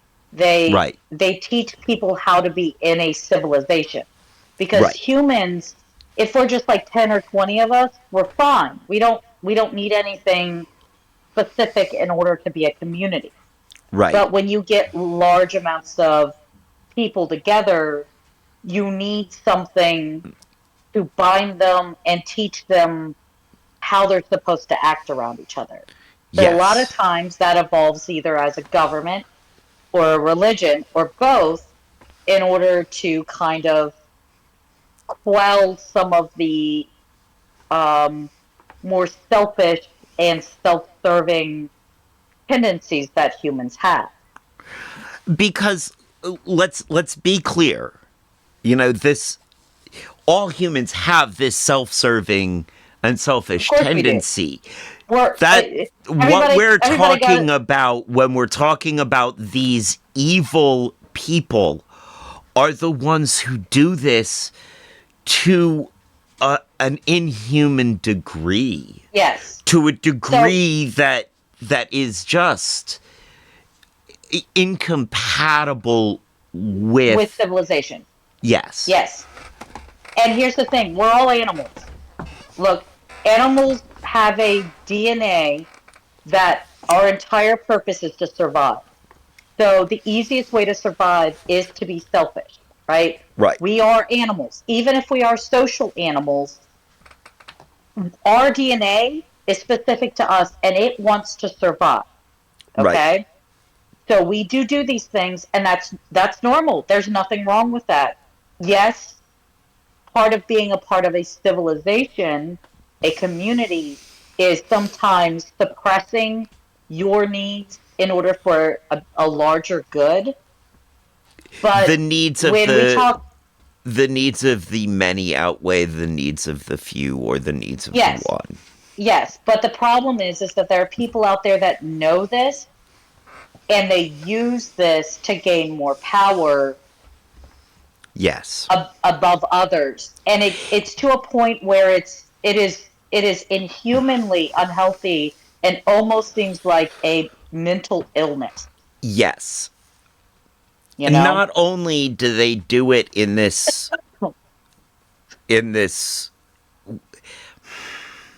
they manufacture needs, Yes. especially through fear mongering. Yeah. And that way they can claim that this is the need of the many, Yeah. giving them, consolidating power in them, is serving the needs of the many. Yeah. At least that's the lie that they're propagating. Yeah. I mean, We are back lies from easy. commercial, so So what questions do they have? actually, I was. Sorry. I don't see anybody with any questions just yet, but Okay. please, if anybody out there does have questions, now is the time to submit them. Although we are not at the moment taking jokes about Hondas. This is not Did I that miss kind something? of Civic. Oh God, damn it! Why? Why? Because I've already had to Why? hear that 3 times. Why? Oh my God, no! Why did you have to share it with me though? It Now I'm wasn't. dying inside. Peanut Wow. Gallery was one of those times. Okay, great, great. You see, you're propagating this humor that it's gonna slowly kill me. I'm going to die. My pain needed to be shared with the Oh, great. You've viewers. already shared it with You were family of mine. you So were now I have to hear it from just you and them. you were just acceptable casualties. I'm collateral damage to you. I see. I love you too, sweetie. Thank you for the collateral damage. Um, what I want to say is we've got about a week. Right. Uh early voting. World's gonna, yep, Early voting get in your early Virginia. voting. It's already there. One of the Um, ways to combat the electoral college system is through a vocal mandate of the people via vote numbers. You know, even if, because the presidency has been a disturbing number of times recently won by somebody who did not win the popular vote in the country. yeah, So, and this is, has to do with the Electoral College, but yep, one of the ways we can combat not only that system, but also the misinformation that's being put out there about what's good for the people. The misinformation that's being put out there about about what we want. Peanut here's the Gallery thing. just said splash damage, and I'm Yeah, going with splash that. damage. Not collateral damage, it was splash damage. Great, you threw acid at somebody and you just accidentally splashed me. I see. Yes. You're gonna be Uh, happy with that. the way to. It sounds better than collateral damage. I'm not sure if it does, sweetie. Oh, dang. Hmm. The way we can combat this, and a lot of the election denial stuff that's going on, a lot of the claims of fraud can be combated by turning out in numbers, by Yeah. doing our civic part. And in that Yes. way, every vote counts. Every one It's of us needs to pull that lever for the sake of sending a message. yes. Even if you live in a district where your vote may not matter that much in Oh, but see, here's the they thing. always do. And down They ticket. always do. Down ticket And votes down always ticket. matter. Yep. Yes. Everything beyond president matters. So when Yes. you choose not to go vote for the president, you're choosing not to care about your own uh, state health, and that's Right. bad for you. Right. And not only that, you would be surprised how close elections are for red states versus blue states. Yeah. There's it's generally less than 20%. At And which the point, amount of every number and counts. every number counts. And I know you don't think it does. It's fine. You know what you want to, you know what? You don't want to think it counts. Let me just tell you this. As an American, if you don't vote, you don't get to complain. I mean, Because if you did not do your civic responsibility and you did not vote, that's fine. But you gave your vote to the universe to do with what it wanted. yep. You gave up your power. Every I understand it's just a little smidge of power, but you literally gave it to the universe and then said, "Hey, gamble with this." Yep. I'll take a ride on, on whatever the Yep. Electoral College chose. Yep. Yes, this does bring me back to, I wanted to touch on, slates of electors and how those are Okay. chosen. The electors in the Electoral College, the people who make I the mean, vote. they're chosen by the parties in their states. That's who they're chosen by. So your state government chooses those people.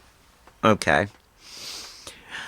So yet again, state and local government They matters. matter.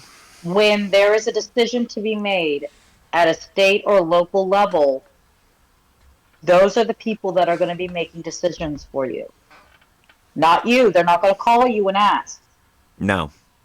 So you need to be careful who you choose. They may not even care if you call them. They might hang up the phone or unplug it like they've done before. Right. Like our representatives don't really have any, other than we could vote them out in the next election. They don't have any need to listen to us, Nope. or So do when you what we vote for say. them, you're telling them that they have the next 2 to 6 to 4 years to do what they want. Yep.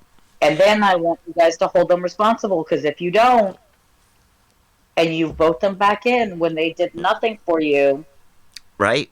that's it. That is a mistake we make over and over again. Don't do it. If you didn't see any good come out of that person in your state, just vote for somebody new. Yep. They don't deserve it. If they didn't do anything while they were in power, why you keep voting them in? Now, don't mistake being stymied Correct. with not doing anything. They may Correct. be in there fighting their little hearts out for you, but you're not seeing anything because there are people on the other side fighting their little hearts out against you. Yeah. The Peanut Gallery asks, and how is it that the electors are not actually, though logically, required to vote according to their total in their state, according to the total in their district? According to the total in their district. It is another check. It's the idea that if they made it's more of a check on the stupidity of citizens because not only did our founding fathers not trust each other, they definitely didn't trust the citizens. They thought we No. were dull and stupid. They were pretty sure we were all about as smart as a box of rocks. And they And thought that not if pretty somebody rocks came either. along that was charismatic but Cult was of bad for the personality. country, Selling that we would vote fear. for them. And Huh. You know, I wonder I if say they they could were never have true, foreseen Trump, but boy, does it but they seem like kind of they did. did. They did. They Oh, did. they so did. This is what they were worried about. And so they thought that if the electors that were supposed to be upstanding citizens Right? saw this happening, that they would essentially protest this and throw their vote for the correct choice. But you Such remember, such George as Washington right said, no parties. And what did we go and do? We two created parties. parties. Not And we just made the, created parties, we created two of them. So yep, so we made an it's adversarial system. right. It's not just sort of like a team system. It's a literal adversary system. In case you don't know, there is literally nothing in the Constitution about a two-party system. In Nothing. fact, the GOP is the younger of the two parties that we have now, Yes. and was a pretty young party. Yeah. I think is still, by Yeah. comparison to the I mean, Democrats. parties The change. Democrat Party has changed, true, Yes. and so has the Republican Party. And Yes. it seems as if the Republican Party is changing again. And Yes, I which hope has a that the choice. Democratic Party is too. well, yes, Uh, but in a less dramatic way that might cause it to not implode and cause chaos. So what I happens was is when thinking in parties, a more morally responsible way. I'm well, hoping yes, but for we a are more, living in reality, and government is says not, you. and government and moral responsibility don't always go hand in hand. No, they don't. I'm going to take a moment for our second ad read and to Mm-hmm. finish that product review of. Ooh. Oh, it was good. Oh man, that Mm-hmm. backwoods was. I'll have to take your word for it. Yeah, I know. You I don't react well. no. Just say that. Actually, this is a good moment for this public service announcement. Not everyone should smoke weed. THC and CBD products are not for everyone. Be aware that the effects will vary from person to person. And there are people who are highly allergic to it. I have met someone who is, and their allergic reaction to it was their reaction was my fault. The allergy isn't, but the reaction was because I was the one who peer pressured them into it.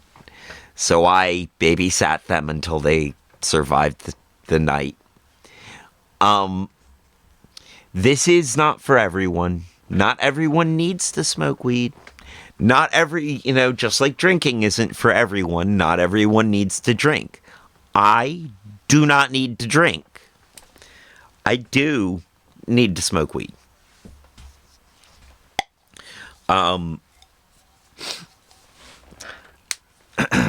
So, now for the ad read.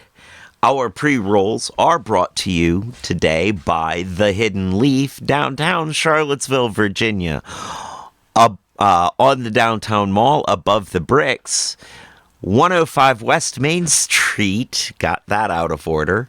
105 West Main Street, Suite 200, between 10,000 Villages and Hamiltons. Where the only thing better than their bud is their customer service. A great place to go with some great buds to get some great buds, hey bud? And they have the lowest prices in town, according to my own personal research, which, as we all know at this point, is very highly biased. Check website for times and events. I knew I missed something in the first ad read. Check website for times and events. The website is thehiddenleafseville.com. That's thehiddenleafseville.com. And again, a note of disclaimer, while we endorse them and they to some degree sponsor us, they do not necessarily endorse any of our opinions. We are a politically opinionated show with politically and socially opinionated people. They are a business. They do not have those kinds of opinions. So they do not necessarily endorse our opinions or our stances. I think I got that Yeah. right. Neither do any schools. And before anybody comes for schools, let me tell you about schools. We are there for the kids. We are not there for the politics. We hate Right? being sucked into politics. Every teacher I've ever talked to in multiple school districts, politics are our least favorite thing to have to deal with. Yes. When we are teaching your kids, we are there for your kids. And when we are teaching them about politics, we spend inordinate amount of time making them feel safe to express any ideals that they have and correcting them if those ideals are inappropriate for a mixed environment. But for the most part, we do not like politics. It makes our lives a lot harder. Um, so I don't think any of the people that I talk to will ever hear this because they got busy lives, but you never know. Kids are really smart nowadays. I mean, this is And when this goes up on YouTube, it's marked as not for kids, but yeah, I don't put an yeah, age. you I don't put you want age to tell me? restriction on it. Well, and it doesn't really matter because let me tell you, those kids get into a lot of stuff they shouldn't get into. Right. Um, and I I love politics only in so much as I love to enable people to to care about themselves. yes. And being involved in politics in my mind isn't about winning or losing. It is about putting your energy out into that world and saying, this is what I want for myself. And Yes. if more people did that, we might have a nation that did that functioned in a way we could live with and thrive in. Agreed. Agreed. Then that's very much, that is very much sort of the basis of how I was raised. You know, I was raised in a very political environment, but the politics were there on a micro level within the commune. The politics were there trying to make everybody's life better. It was about the what was best for everyone on the farm. It was not about, or at least as far as I know, most of the time it was not about one person having power or status.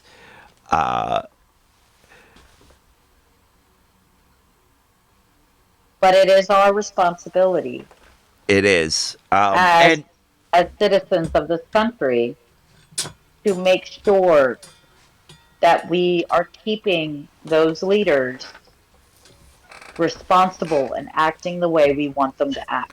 holding them accountable. Correct.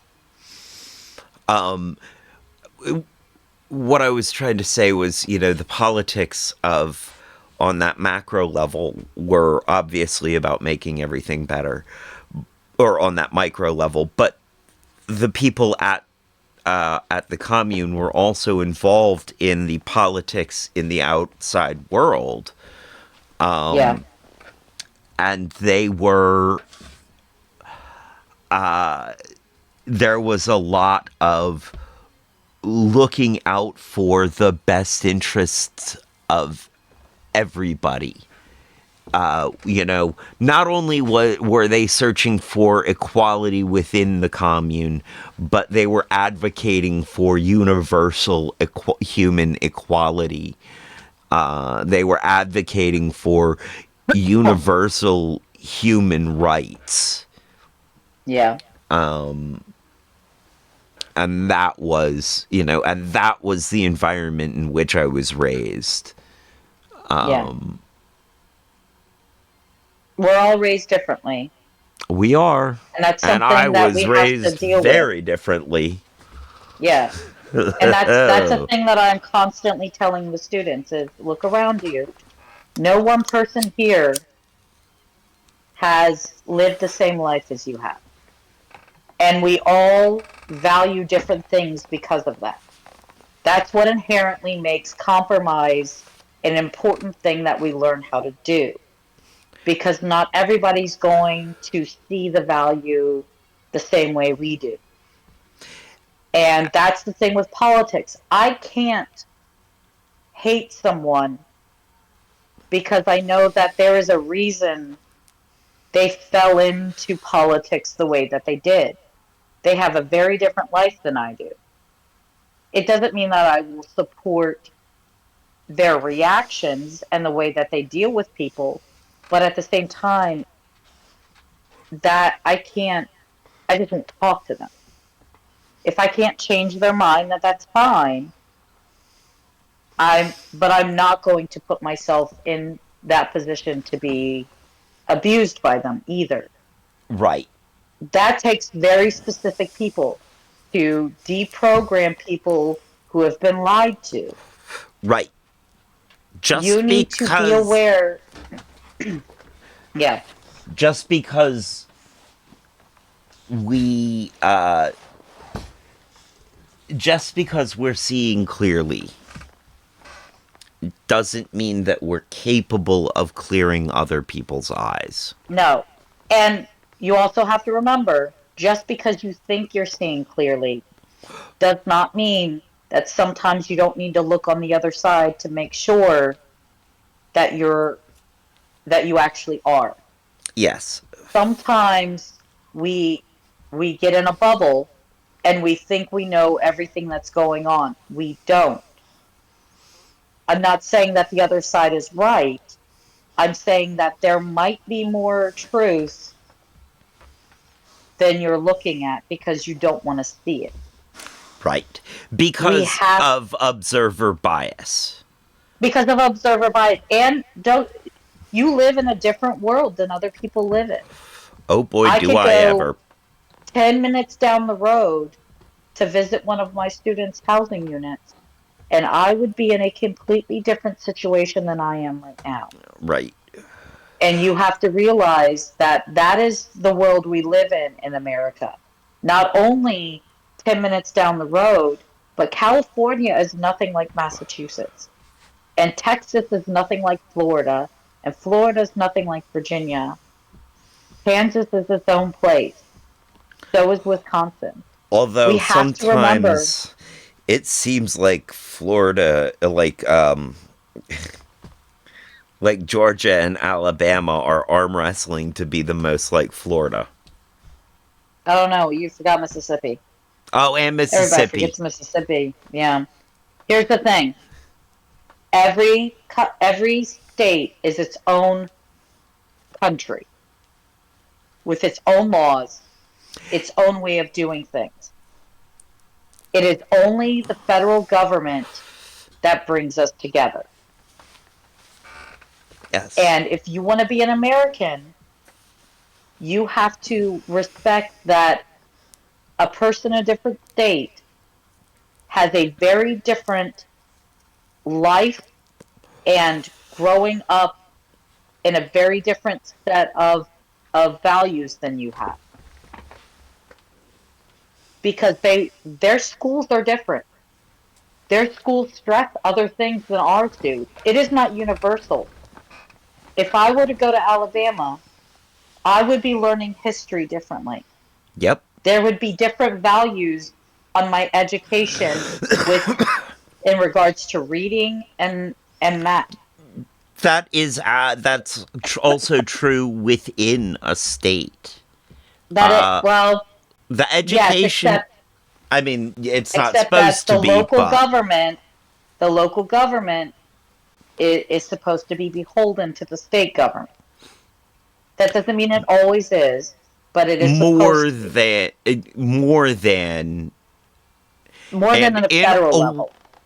and in a way that the state government isn't supposed to be beholden to the federal government. Not when it comes to schools. Okay. That is here. When it Yeah, comes at to some point, schools. here's the thing. At some point, if you want to bring me back on in a few months and we can talk about federalism after all this is over, we can, because that's Do what I I'm doing with ever? kids, because this is what I'm doing with my kids now. We have talked about federal, state, and local governments and how they are And kind of we did beholden to each other and they're separate from each other. and when you came on last school year, we did talk about A little federal bit about government. federalism. Yeah, yeah. Yes. And I do And believe you came back and we talked a little about local or yeah, state governments. yes, because of the Um, importance of those down votes, right, because down ballot voting. every year in Virginia is an election year. Yes, Oh, jeez. yes. It's almost exhausting Well, how. I don't even think it's different in any other state.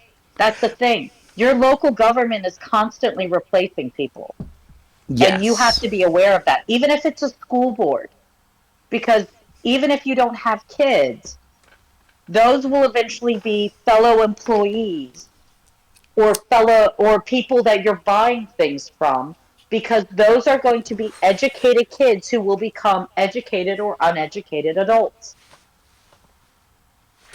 I mean, we all have some responsibility to the to the education of the youth, not just because we're humans We have and we kids. have it leaving out the having kids. All citizens owe some responsibility to that because in a very pragmatic way, they're going to have to interact with those people. Yeah. You know, Because we're humans, we are born without that knowledge because we're right. not animals.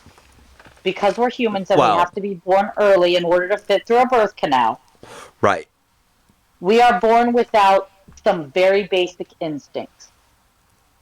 right, And we do not learn, we have to learn more things because we are so complicated. Now, if you don't want to have to do that all on your own, and if you don't trust parents to do that on their own, which I don't think you should, you need an education system.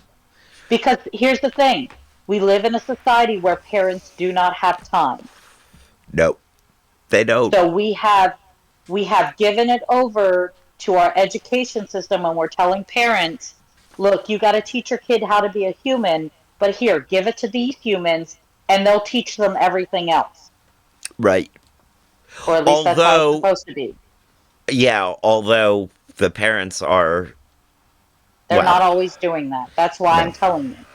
right, Parent, and I'm not even blaming the parents because we know what kind of societal collapse we're in right now.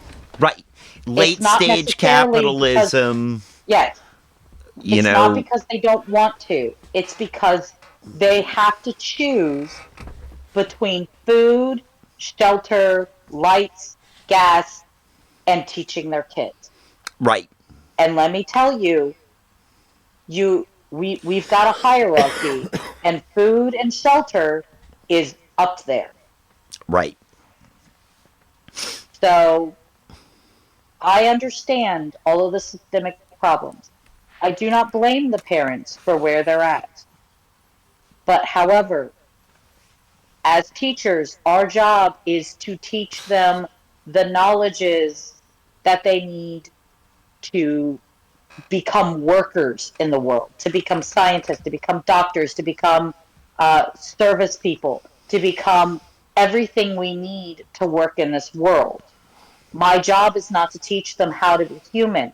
You should have been doing that years before. But I'm saying that sometimes we have to.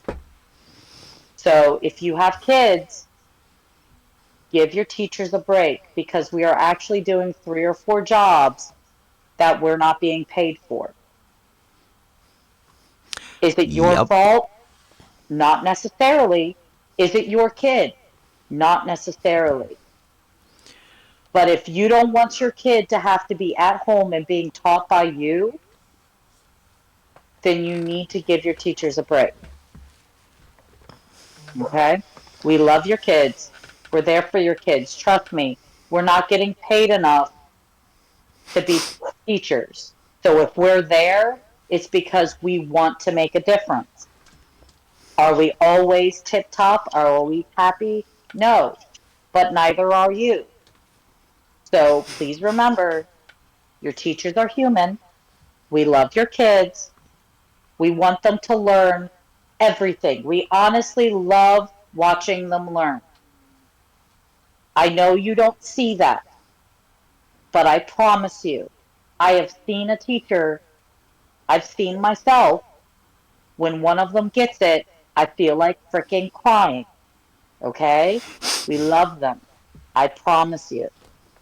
But you have to do your job. And sometimes our job is to take 2 hours out of our day, go down to a polling place, and doing the best we can to choose who is going to run our country. I know it's hard. I know we're tired. But sometimes we just got to do it because unfortunately we're adults. And there's always been a time when we're like, we just got to do it. This is one of those times. In a week, by Tuesday, if you can't vote early, get off of work, go to that polling place, bring a book, bring your uh, Candy Crush. I don't care. Stand in that line, vote, and then go home and say, I told my government what I wanted for my future. And I told the universe, screw you. I get to choose, not you. It is the only time you're going to have control over your life. So take it. If you have a moment of control over your life, take it and do it.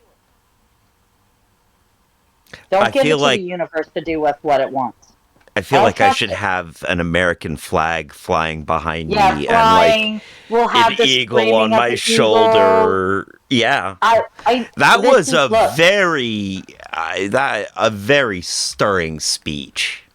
And this I is what your kids get in my 7th grade class. I do everything in my power to make them feel proud to be individuals. And you should feel proud about it too. So go out and do it. And we're all going to be sitting there on Tuesday night. And we're all going to be waking up Wednesday morning. And we're all going to love each other and help each other no matter who gets in that office. No matter who. You're going to go and you're going to see your friends and you're going to see your coworkers and you're going to say, I love you. If you need anything, you know how to get a hold of me. Because in the end, I don't freaking care who wins. I care about those people that I see every day that I care about. And so should you.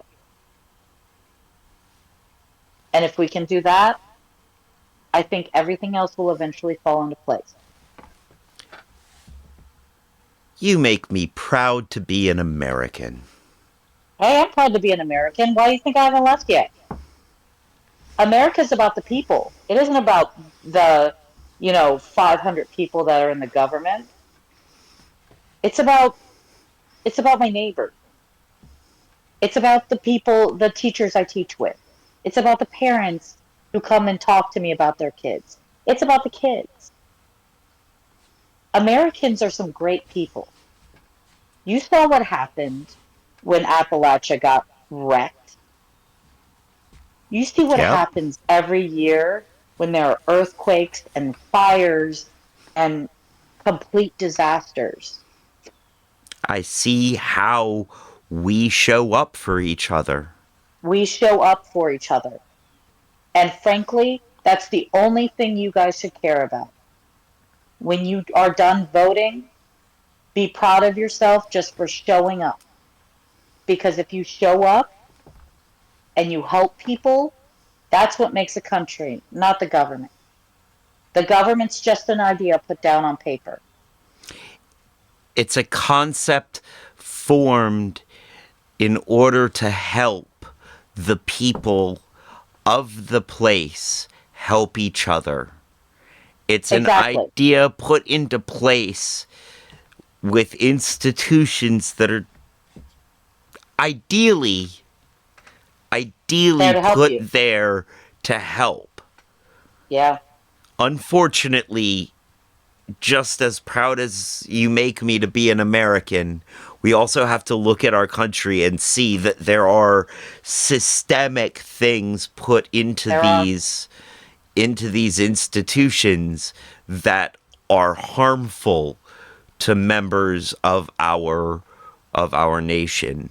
There Most are. notably black people and women and trans and LGBTQIA people. Yeah. But So any it's election time. minority We get a stands. chance. Yep. We get to say. We get to say what we feel. So do it. If nothing else, say I will not stand up for hate. And if you don't vote for a president, fine. But that ballot has more than a president on it. There are. That That ballot has brings me so to a much more than a question. president to it. That brings me to a question. What do we have going on down ballot in Virginia this year? I don't know. That's a good question. I know that there's a constitutional amendment where I'm at about paying veteran uh, spouses even if they don't die in combat. So usually you don't get benefits unless the veteran dies in combat, but they're trying to make it so that spouses would get benefits even if the veteran just, dies in like training or on base. Um, Seems to me that sounds like a pretty good thing. oh yeah, I mean I completely um, Support. support my veterans. Yeah, I mean they whether or not I agree to war, I I do. They are doing a job that is very important to the health and happiness of our country, and it's a hard job. Okay, I just brought up a sample ballot. Obviously, it has president and vice president, president, vice president. Mm-hmm. Um, we are also voting for one member of our Senate. So one of the Senate seats came up for Virginia. Okay. Um, Who is running? so we have Tim Kaine, which is someone we've already had. He's currently is he currently? He has either been or is currently a Senate. Is he? I know He. Mark Warner and What I will I'm say about Tim Kaine, um, he is very pro don't mind my dog not environment. liking people. Ah, yes, Lily is making some noise. He is Oh very yes, he is currently one of our Yeah, it's Tim Kaine and Mark Warner. I was pretty sure, but I got myself Okay. confused. So Tim Kaine is going up for re-election as the Democrat, and our current Republican who's running against him is Hung Kao, um, who I believe who was a Army veteran. Mm-hmm. He's for the Republican Party. Um, so we also have a member of the for me, I'm in the seventh district in Virginia, Okay. and we have a House of. I think everybody. Matter of fact, I think Virginia's House of Reps are all coming up at the same time, but I could be wrong. Um, I have a House of Reps seventh district coming up, and that's between Vindman and Derek Anderson. Our Okay. current our current House representative is Bamberger. So this is going to be a new person. Um, What's Spamberger doing? I don't know. That's a good question. I don't know what she's doing because obviously she's not going for Senate, which is normally like where they go. It's possible that she's looking to other stuff. I might have to look that up to see where because she's actually been our representative for a little Yeah. while now. I'm a big fan of Spamberger. I mean, Yeah, big she's might be a not. bit of a, but Yeah, she's like not actually been too bad for our district. I Um, I like the idea of her a lot. She's what, yeah, she's ex CIA or ex yeah, FBI? she's One of she's those ex one of those agency. scary alphabet Yeah, names. Like yeah. I Um, love that. I love that for her. so I'm hoping that she's going into bigger, better things in the government, but it's hard to tell because the government is a Hmm. tiring job. So she's been in it for a while. She might be taking a break. So it's She's Vindman like, and I came out of Anderson the CIA, and man, government in Virginia is the scariest thing I've ever is done. scary. Yeah. So we have president, a Senate member, and for me, a House of Representatives member that is coming up. Mm-hmm. And then there's the constitutional amendment of Virginia being amended so that tax exemption that is currently available to the surviving spouses of soldiers killed in action is also available to the surviving spouses of soldiers who died in the line of duty. Okay. So it's a difference of did they did they get killed in action, KIA, or did they die in the line of duty, which means that they were still military, that they just died. Right. So it's probably in order to um, tighten up some wording that was allowing people to get away with not helping, spouses out. Right. And Um, I'm guessing it'll pass. I'm guessing it'll carry. in Virginia, probably Virginia is Cause fairly pro even the military. Yeah. progressives in this state are like, yeah, but like I don't want Well, to. you have to understand, Virginia has a lot of military. They do. We They have a do. lot of military that lives We do. here.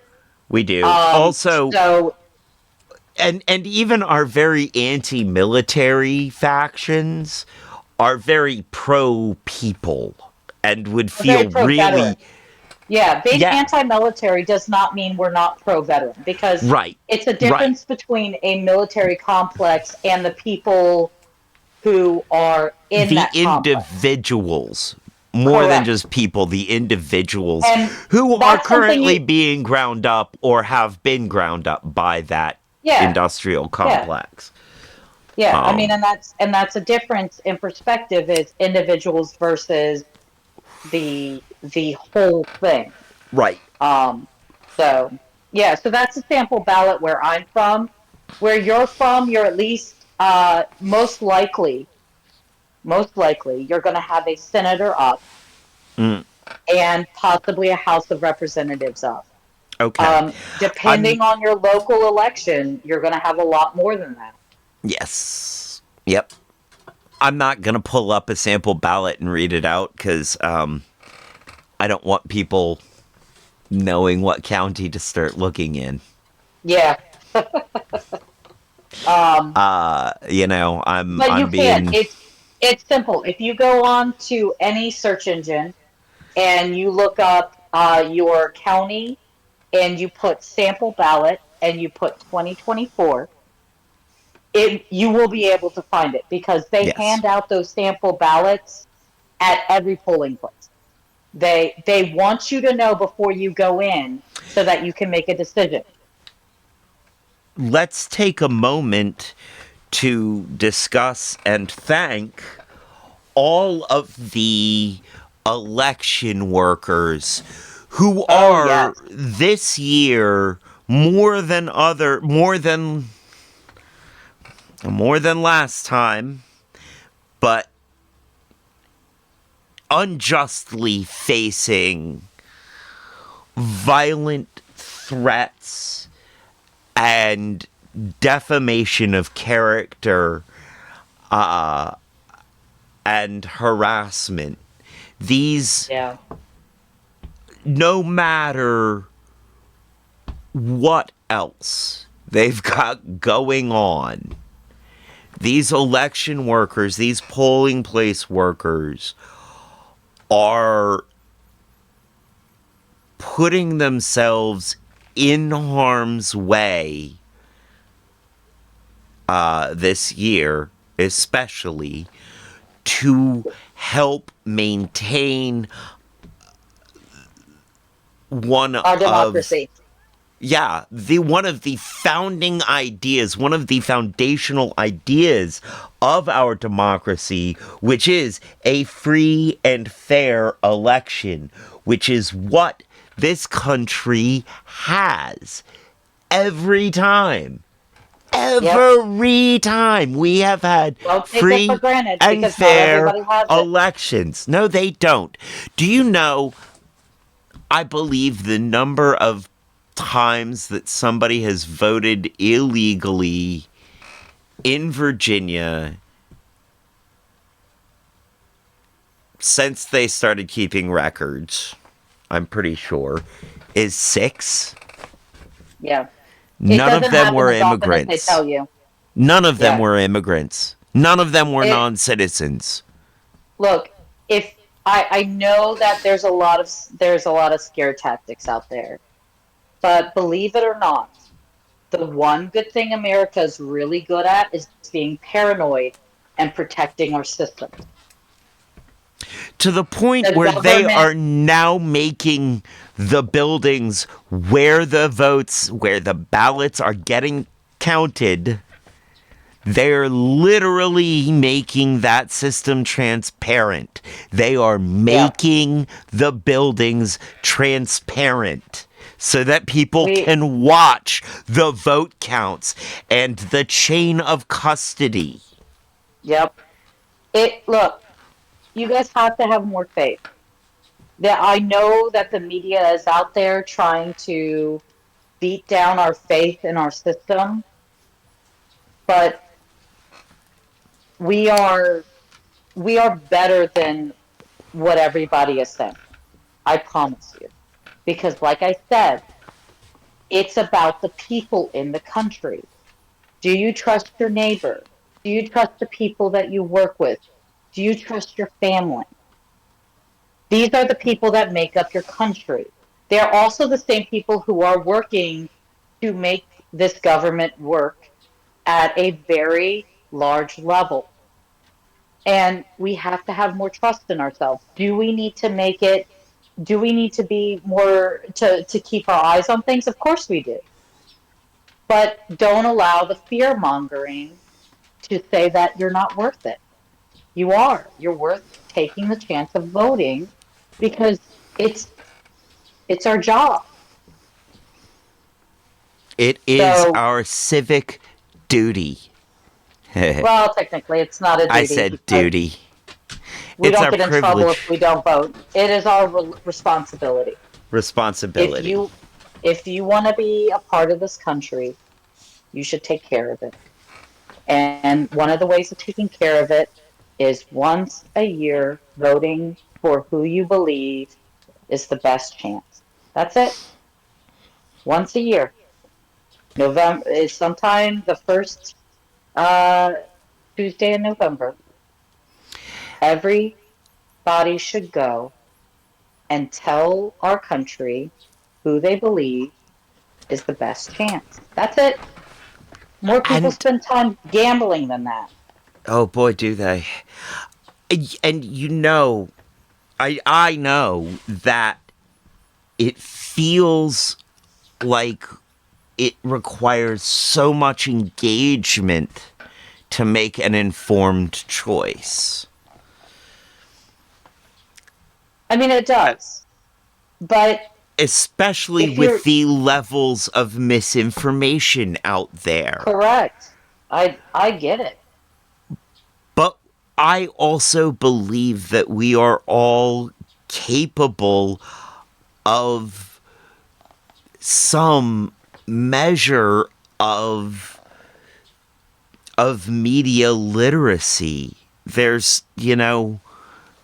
is some measure of being able to think critically in all of Well, us. okay. Some ability to look at our input, at what's being given to us, and go, wait a second. Here's the thing. They don't lie to us. If you were to read what Vin Vin wants or what Derek Anderson wants, Right. you will know what they want. Do you want more cops or less cops? Do you want more freedoms for women or do you want more abortion rights taken away? Do you want um, there to be more state power or do you want federal power to take over a little bit more? They will tell you what they want. And then you have to read it and you have to decide which matters the most to you. If you have women in your life and you're worried about the abortion issue, you probably should not be voting for somebody who wants to allow abortion in Virginia. If you are pro military, vote for the person who is pro military. Just because somebody disagrees with you doesn't mean that that's not your belief. Go ahead and vote for it. You just have to take them at their face value. If they lied to you, that's not your fault. Nope. Don't sit there and go, well, what if they don't mean this?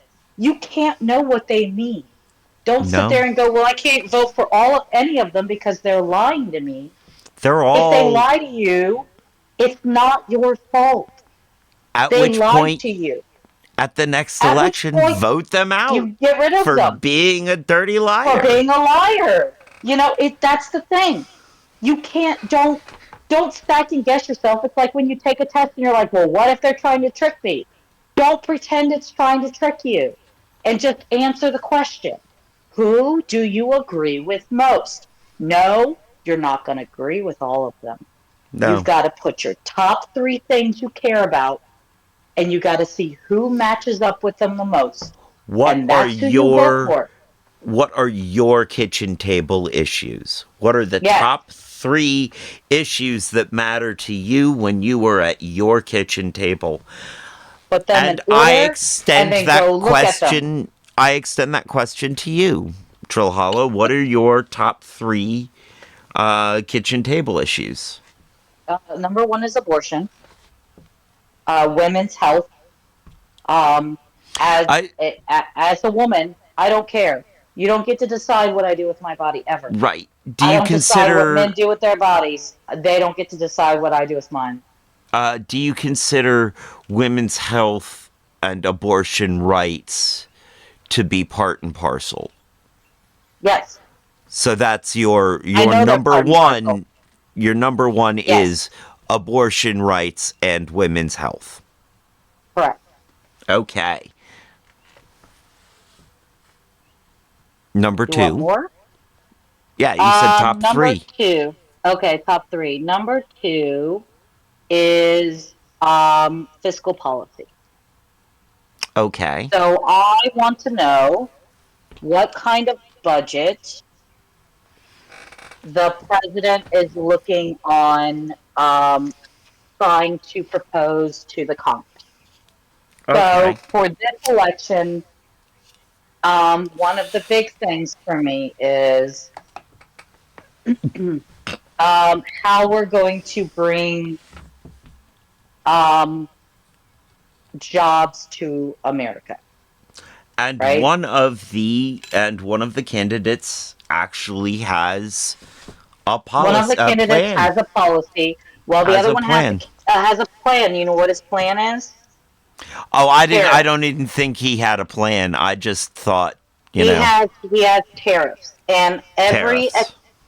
every economist that I have read Yeah. has said that That does not tariffs are work. going to is going to cause the average American to spend $3,000 more in taxes, Yep. and I can't afford that. I Nope. understand that a lot of people are worried about China, blah blah blah. I get that, and they want China's to bring worried about China at the moment. they're trying to bring manufacturing back to America.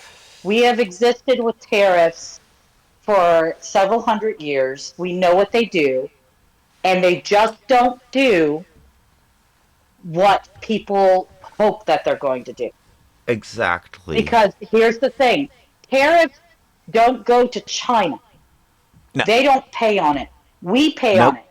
So it Right. comes to America, and that country, I mean, not country, that company pays those extra tariffs. And then what does the company do? They raise their Passes prices because they have passes to the pass it cost on to us. along to the consumer. So we will be paying for those tariffs. I don't want Right. tariffs, so I'm not voting for Trump. Right. Number Same three, as you care about women's issues. same as I care about women's issues, I Or care not about, women's issues, women's health and abortion rights yes, I, specifically. I care about my money. I don't got a lot of it. I don't want to spend more of it because I got to pay tariffs. Right.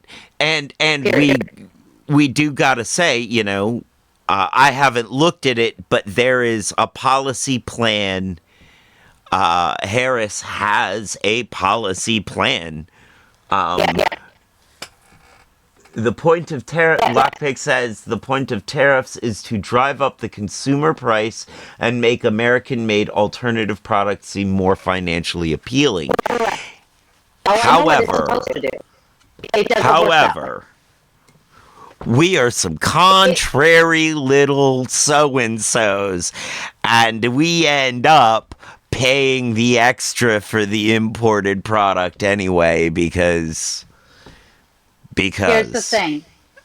Do you guys like having embargoes on other countries? Do you think it's fair that in order to punish a country, we harm its people? Because that's what a tariff is doing. In Yep, order to punish a company, they we're are harming punishing us. its people. So I don't believe in embargoes either. So, come at me. I don't care. But I don't believe that you should be punishing average people, possibly Yes. killing average people with lack of food and access because you want to punish a company for not bringing back manufacturing. And you're punishing us for wanting to spend as little money as possible when those companies refuse to give us enough money to live off of. So it will not work. It will only harm more people, and you're punishing the wrong people. So, Right. no, I think that the better Uh, choice would be more taxes on companies and more restrictions on company pricing. to follow that up, Lockpick said, but having said that, America has set themselves up to be the producer of ideas and uses the rest of the world to produce the actual products cheaply, Correct. We do. We do. which is We how do. tariffs are shooting ourselves in the foot anyway. Exactly.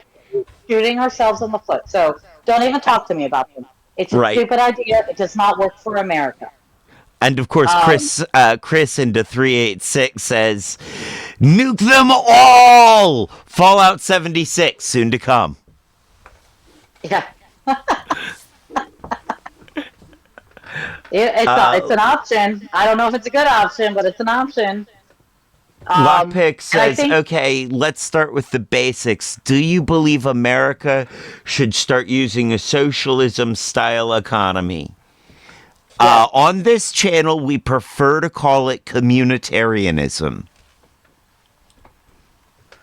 But yeah, pretty much. All I can say right now, this is not working. We need to try something else.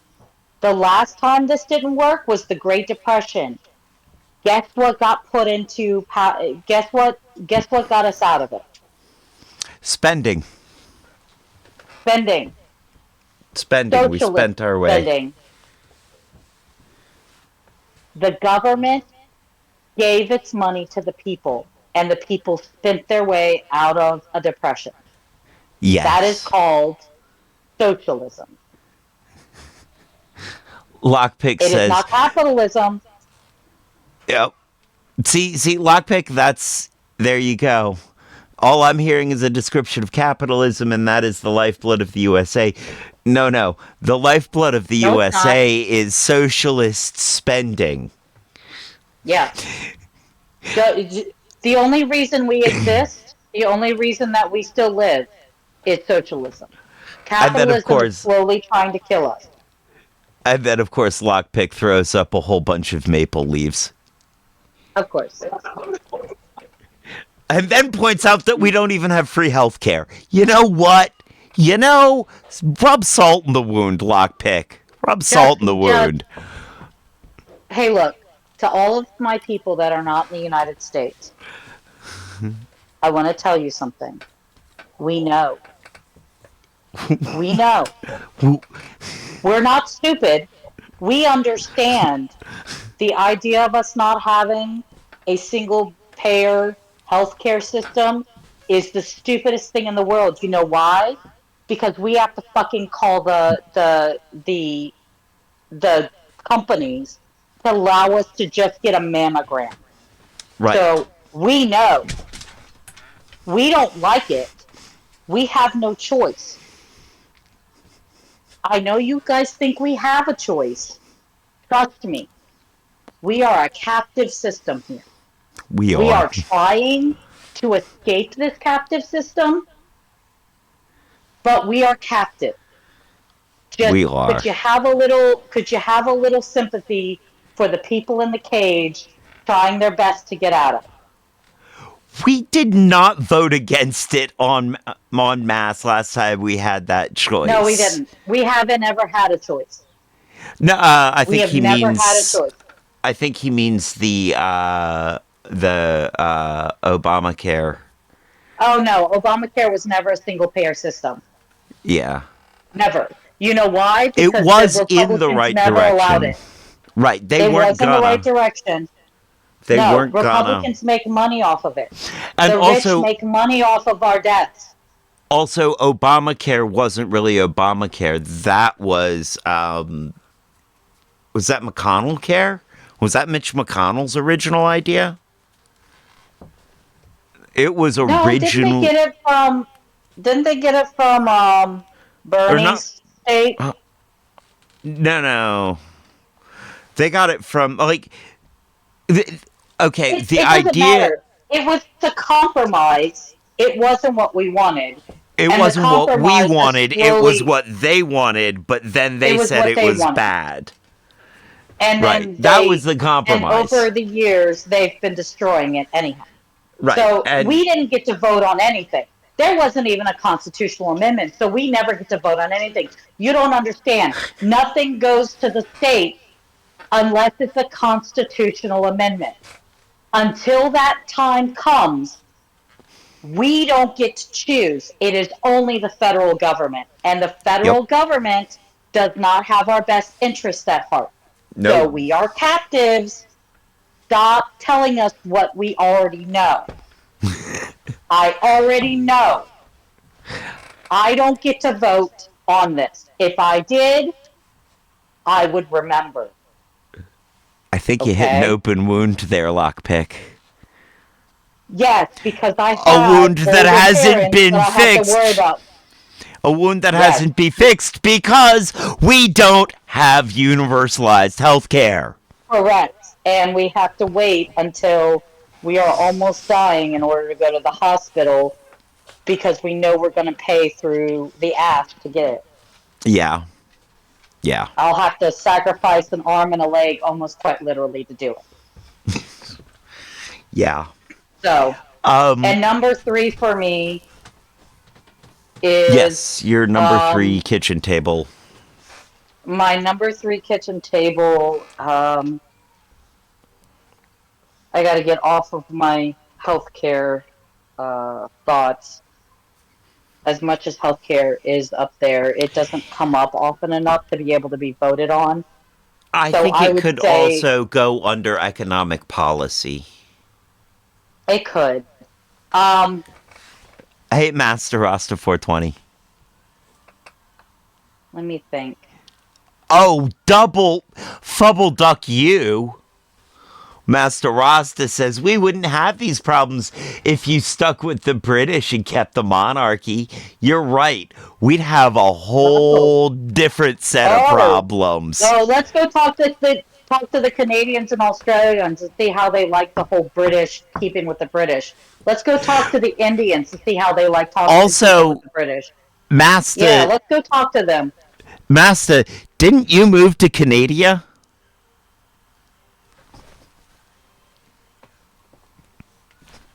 Not very royalist of you, is it? No, it's okay. It's a friendly little fight that we have. It's fine, but you know how us Americans are. You put your dukes up, you better be ready to be punched in the nose. Because we're nothing if not bloodthirsty little freaks over here. So, Oh boy, are we. I think my But last also, one hi, is Master. Love you. speaking Good to of. see you. We do love you. We do. I love the rest of the world. Don't get me wrong. We are all Oh in no, I this was together. specifically saying I love Master Rasta 420. Uh, Master Rasta I think 420 and Lockpick. And I begrudgingly I think like Chris in the 386. I think my last one would probably be gun control. Being a teacher and living with lockdowns all the time, I would have to say that gun control um, is is is up there for me because I have to watch my kids decide whether a lockdown is real or is a drill.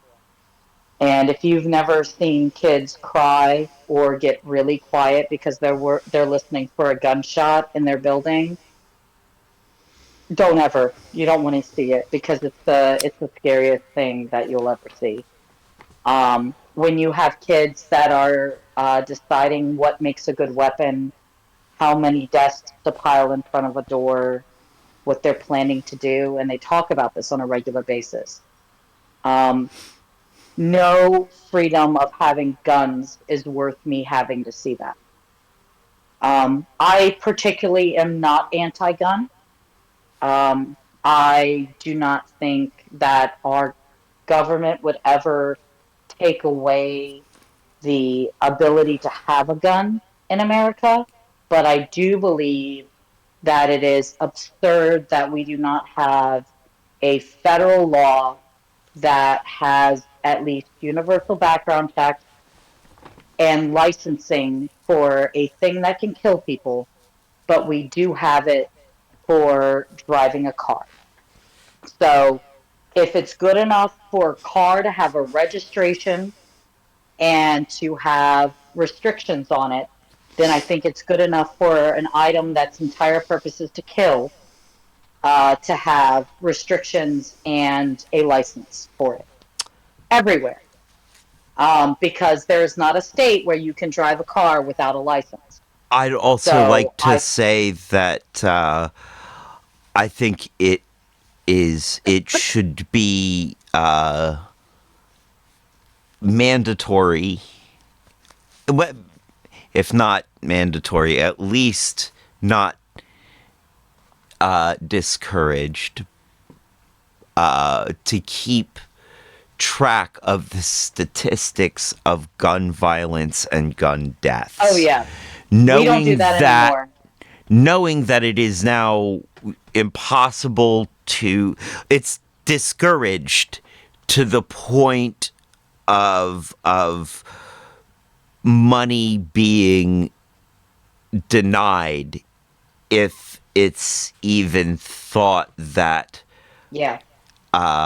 It's the NRA did a great job, Yep. and they need to be gotten rid of. Frankly. Yes. Period. This Lobbying leads with me. the NRA needs to go away. I'm not gonna. I'm sorry, Chris. I'm not even gonna like. I'm not gonna even validate that. That's like, it's. No, I am because I need to explain how that's false logic. The license can only keep good people in check. The bad people can still get these guns. The false logic there is that the licensing system will only impact the buyers. This whole system also needs to, this oversight system needs to be in place for the manufacturers. Yep. For the people who, I mean, all the way down the line, starting at the top, this system needs to be regulated. And the idea is not to take guns away from people like you. You know, I'm as insane as I know that you are. I'm actually not scared of you having a gun. As much as I dislike how my neighbors use their guns to intimidate us,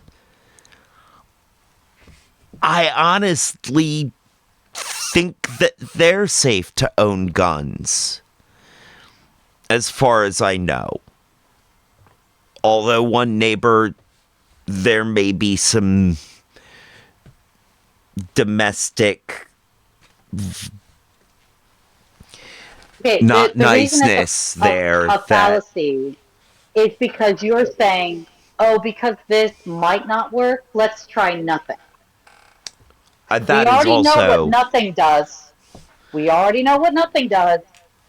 So you would rather go with nothing than trying something.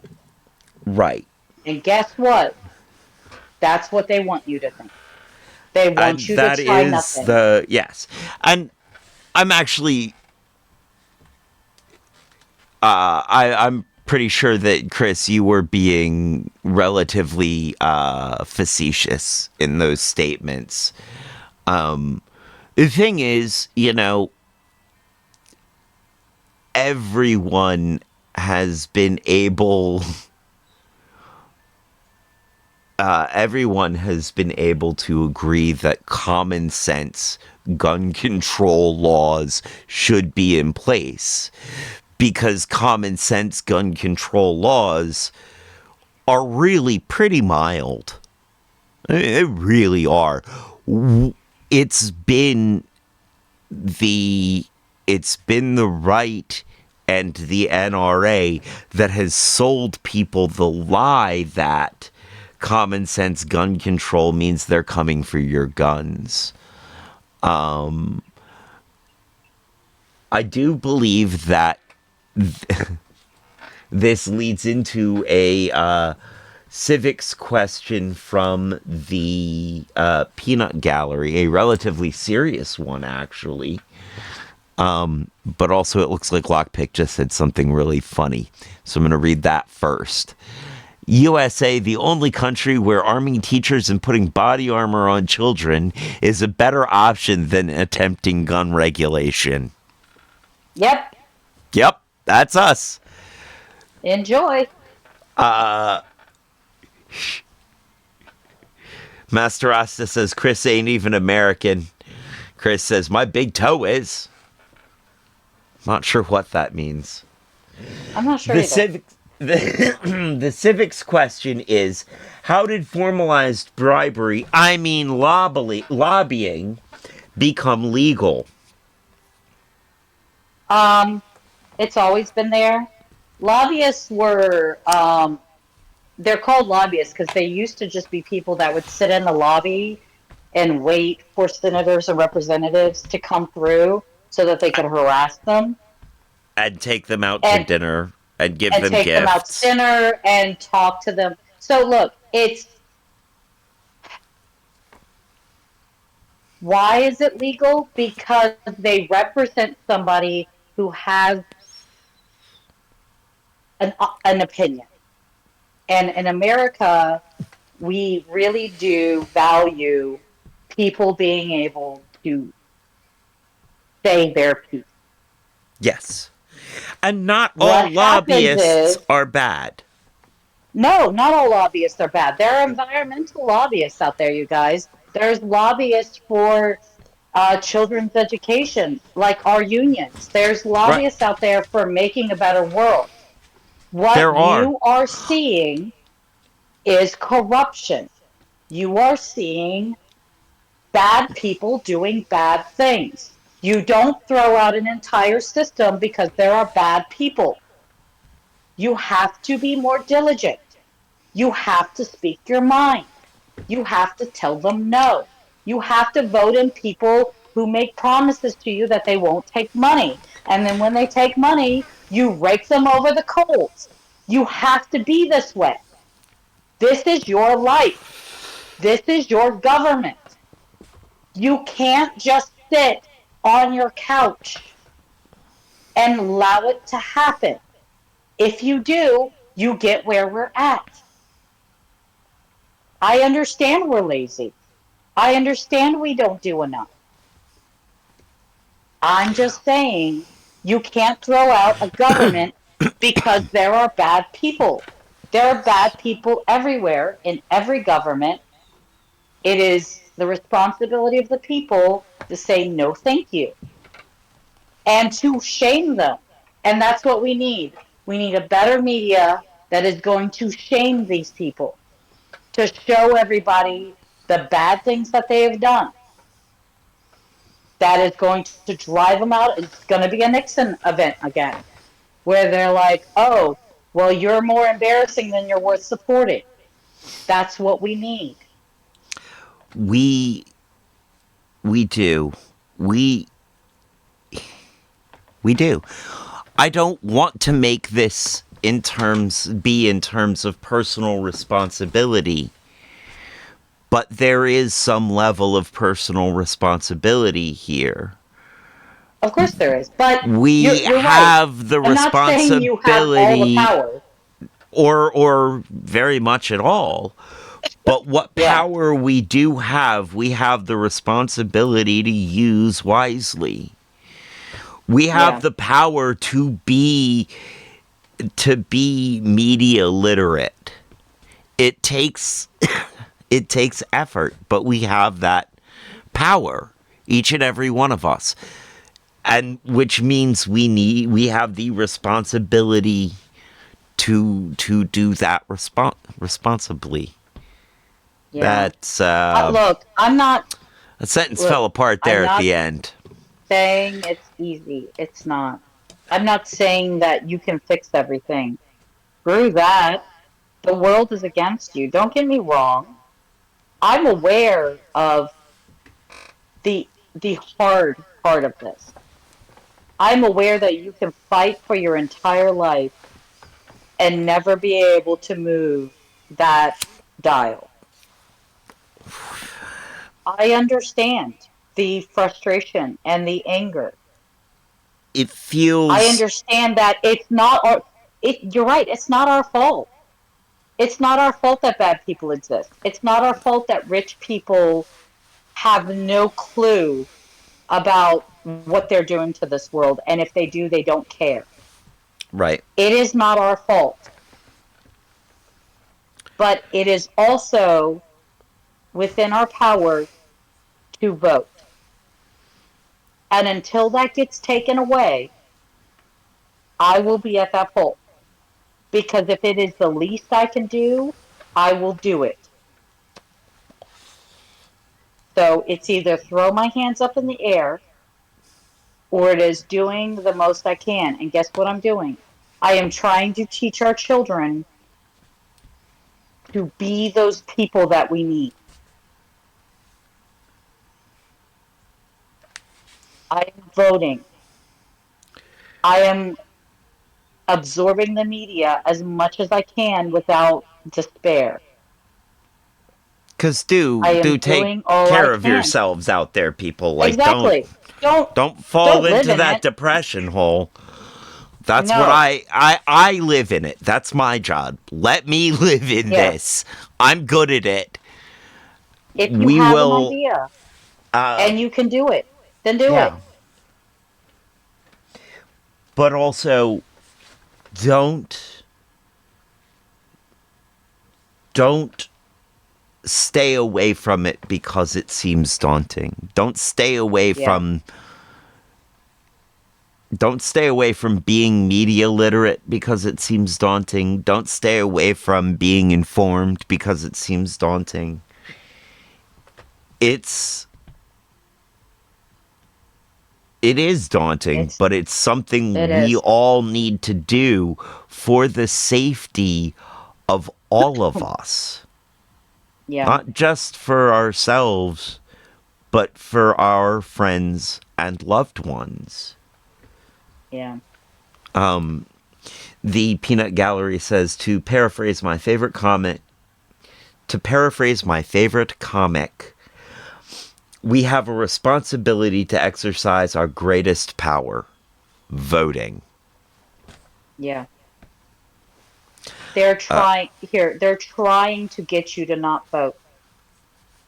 Everything you're hearing, all of those feelings that you're feeling, that is somebody that does not care about you, trying to get you to give up the idea of voting. That's what it is. It So is tell them to screw analogous. themselves and go vote. It is analogous to a wizard casting an illusion and despair spell on you. Yeah. You can shake it off with force of will. And the more you Even if you don't think exercise it matters. the more you exercise that force of will, the stronger it gets. Yeah. It That's starts with not to once say a year. that there isn't also a very real form of depression that happens to people who are a certain level of smart because they happen to see that things are pretty bad in the grand scheme of the world. It's called depressive realism. There are more of us than them. We can unite and make something happen. I promise you, there are more of us than there are of the government, than there are of rich people.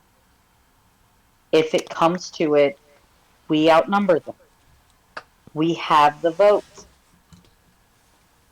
And a Just landslide do it. vote is the best way to convince them that we have a voice and we are Yeah. giving them a mandate to change Yep. what they're doing. A And they'll see it. mandate Trust me. to behave in a certain manner. No. It does. Trust me. Every time that there's a landslide, if you show it to kids, like there have been times where only 2 states voted for somebody. 2. What does that say to people when they see that entire map almost one color? It says, this is what we want. period. Yep. And if It's you not tell always the people, right thing. not but- always, Because didn't Reagan have a landslide? yes, Reagan had a landslide. Reagan So- actually, both times, did really, really well.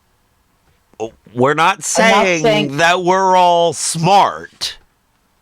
Just saying, Well, I mean, it worked out for the people who lived during Reagan, it just not really the people did. after it.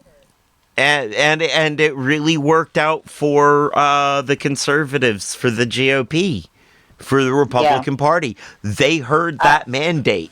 They heard that They did. mandate, and that mandate was we want money.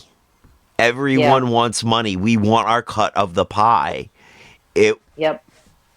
That mandate was the cocaine excess of the 80s. Yep. That's what the Reagan mandate was. That's what people wanted.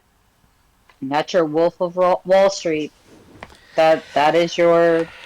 And we that's will what gain they money got. over everything else. I'm just saying, just vote. That's the. I swear. I think I've just been saying this entire time. That is, Just one day out of the year, just go and make a best guess. That's it. and remember the down ballot matters. Remember, the down ballot More. matters. So even if you don't Off-year vote for the president, elections, midterms, and down ballot matter more than the presidential election. and if you don't believe me, most people who become our president started in a state. You start somewhere as a politician, and normally they start in local and state government. Even These the are where other these people actor come that did from. it. Even the other actor that did it. Reagan Yep. was in state government. Yep. Actually, It technically, starts there. he was even in industrial government before that. He was in the Actors Guild. We forget. And he but they sold start them out somewhere. too. Yep. They start somewhere. They all Yep. start somewhere. Almost So all. if you care, Almost all.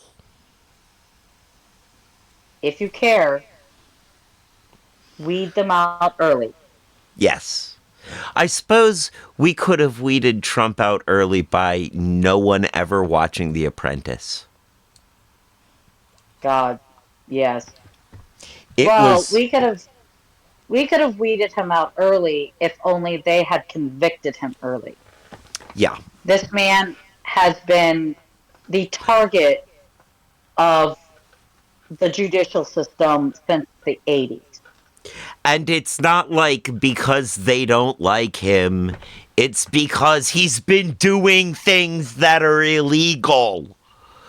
Yes. He's been breaking laws with abandon since the 1980s. He has been treading on everything that it means to be an American.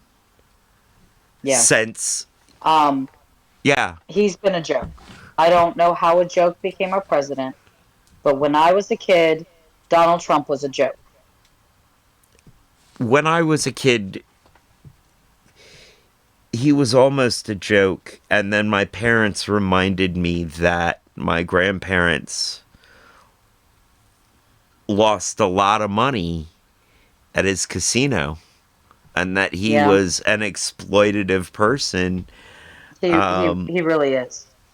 And thing is, he's exploitative, and he stole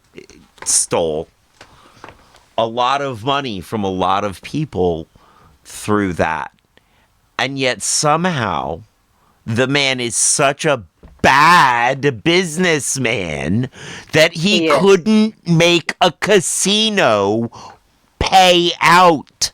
He couldn't make a casino be financially successful Do you know how bad a business person you have to be?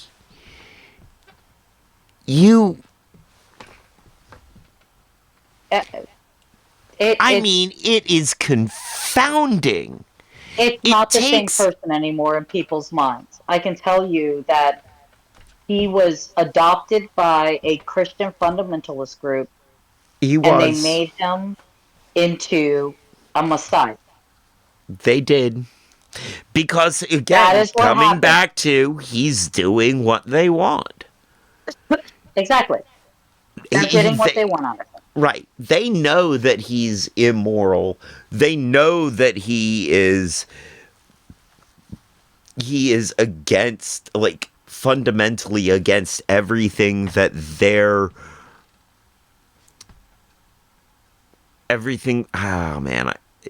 everything that the It's basic not. idea of their Here's religion espouses. it's not worth entertaining anymore, guys. We know what No. they're doing. We know it. It there is no changing their minds. There is no speaking common sense to people anymore. No. It is time to put your chips down, show your cards. It's time. It's it. We're done. I promise you, history books will talk about this time period. Boy, will they. And I want you to know you will have to live with that.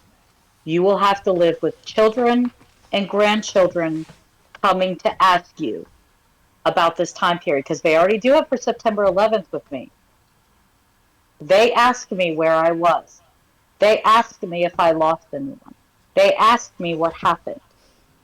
They're going to do the same thing when this is over, and that they are so far away from it they can't understand it.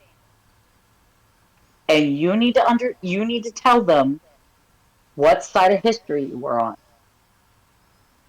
Did you did you Did, become part January of 6th will anything? be in the books. I almost guarantee you. The idea that a group of people How will it be stormed remembered? our Congress will How be it remembered. how it will be remembered has a lot to do with what happens next week. Mm, I do believe so. I believe I, when it I mean, depending on yeah, I who suppose it's wins, possible. if he It, I, wins, it will be no, remembered I still as don't, I don't believe that. And I'll tell you why. We are not looking at history books in the next 10 years. I have a feeling that even if he wins, he's not going to get what he wants. And that the GOP is not going to get what they want. I, honest to God, do not believe that most of our country will willingly give up the Constitution. Not the military, not our government. We're either going to see a period of darkness for a large group of people extend, or we're going to see finally a relief because he's been beaten twice. But I, honest to God, do not believe that this is I think it is fear mongering. This is not the end of our Constitution. This that is is just a going to very be hopeful message to another dark fight. that is a We very did it hopeful before, we can do it message again. to that is a very hopeful message to take us out on. Yeah. I think we should, it's been a pretty downbeat episode, so we should give them something positive here at the end. And I think saying it's not the end. Even if he wins, it's not the end. That we still have a chance to survive this as a democracy. That while he is an existential threat to our democracy, he may well, very well not be capable of ending it. That No. even if he wins, it may not be total fascism. That man is not strong enough to end our Constitution. I think that is a hopeful message for us to leave on. The moral of the story, go vote. You got a week. Got Go a week. vote early. Go vote on November 5th. I'll be right there with you. I can walk down to my polling place. I'm going to walk down there at 6 o'clock in the morning. And I'm going to put in my vote and I'm going to get my sticker. There you go. Y'all will know when I vote because I'll probably post a short of me with my I voted sticker over to YouTube. So thank you, Trillhalla, for being here. Thank you for You're answering civics questions. We will check in with you again. Okay. Probably say next month sometime. Maybe. Yeah, it just depends. It's that lovely time of the year where it's nice and cold. Yep. We're inside our houses. Yep. It's also the, almost the end of this month, so. Yeah. Even if it was like, we'll talk to you next week, it'll still be it's almost November. Next month. Oh my goodness, is that the date? Yeah, we're almost at Samhain. Can you believe it? Oh my goodness, I know. I know. It's crazy.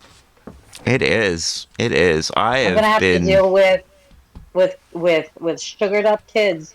They're gonna go get sugared up on Thursday, and then I gotta deal with them on Friday. Normally, Friday kids are crazy. Isn't it? I can't imagine after they go trick or treating. It's gonna be. It's gonna be day. Intense. It's gonna be intense.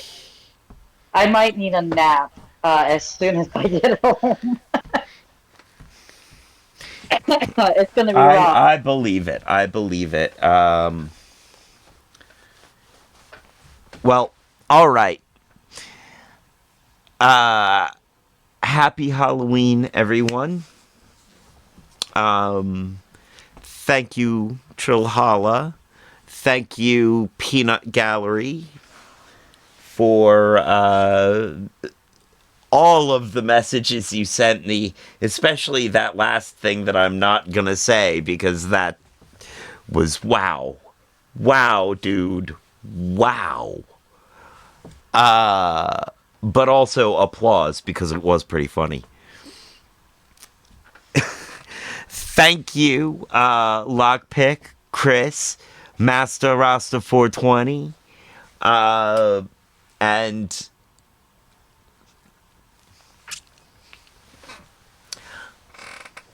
Stalin did nothing wrong, 1941.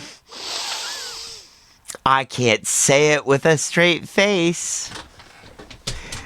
You know, at some point, Trillhalla, we need to get you back on to discuss some Russian history. No, thank you. I don't want to be depressed. No, thank you. Russian Just mythology? No Russian mythology either? No?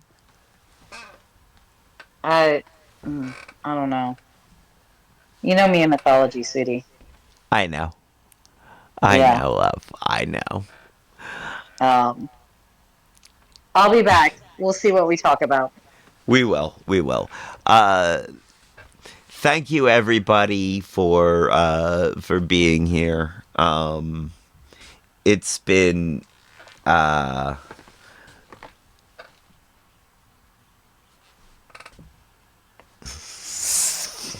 Peanut Gallery still over here not helping.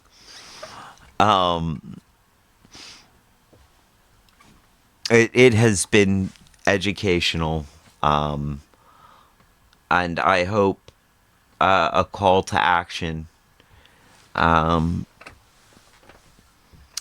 Thank you all for being here. Now is the time on the show when I say, as they say around here, 2 up, 2 down, VA, double deuces. We're out, y'all.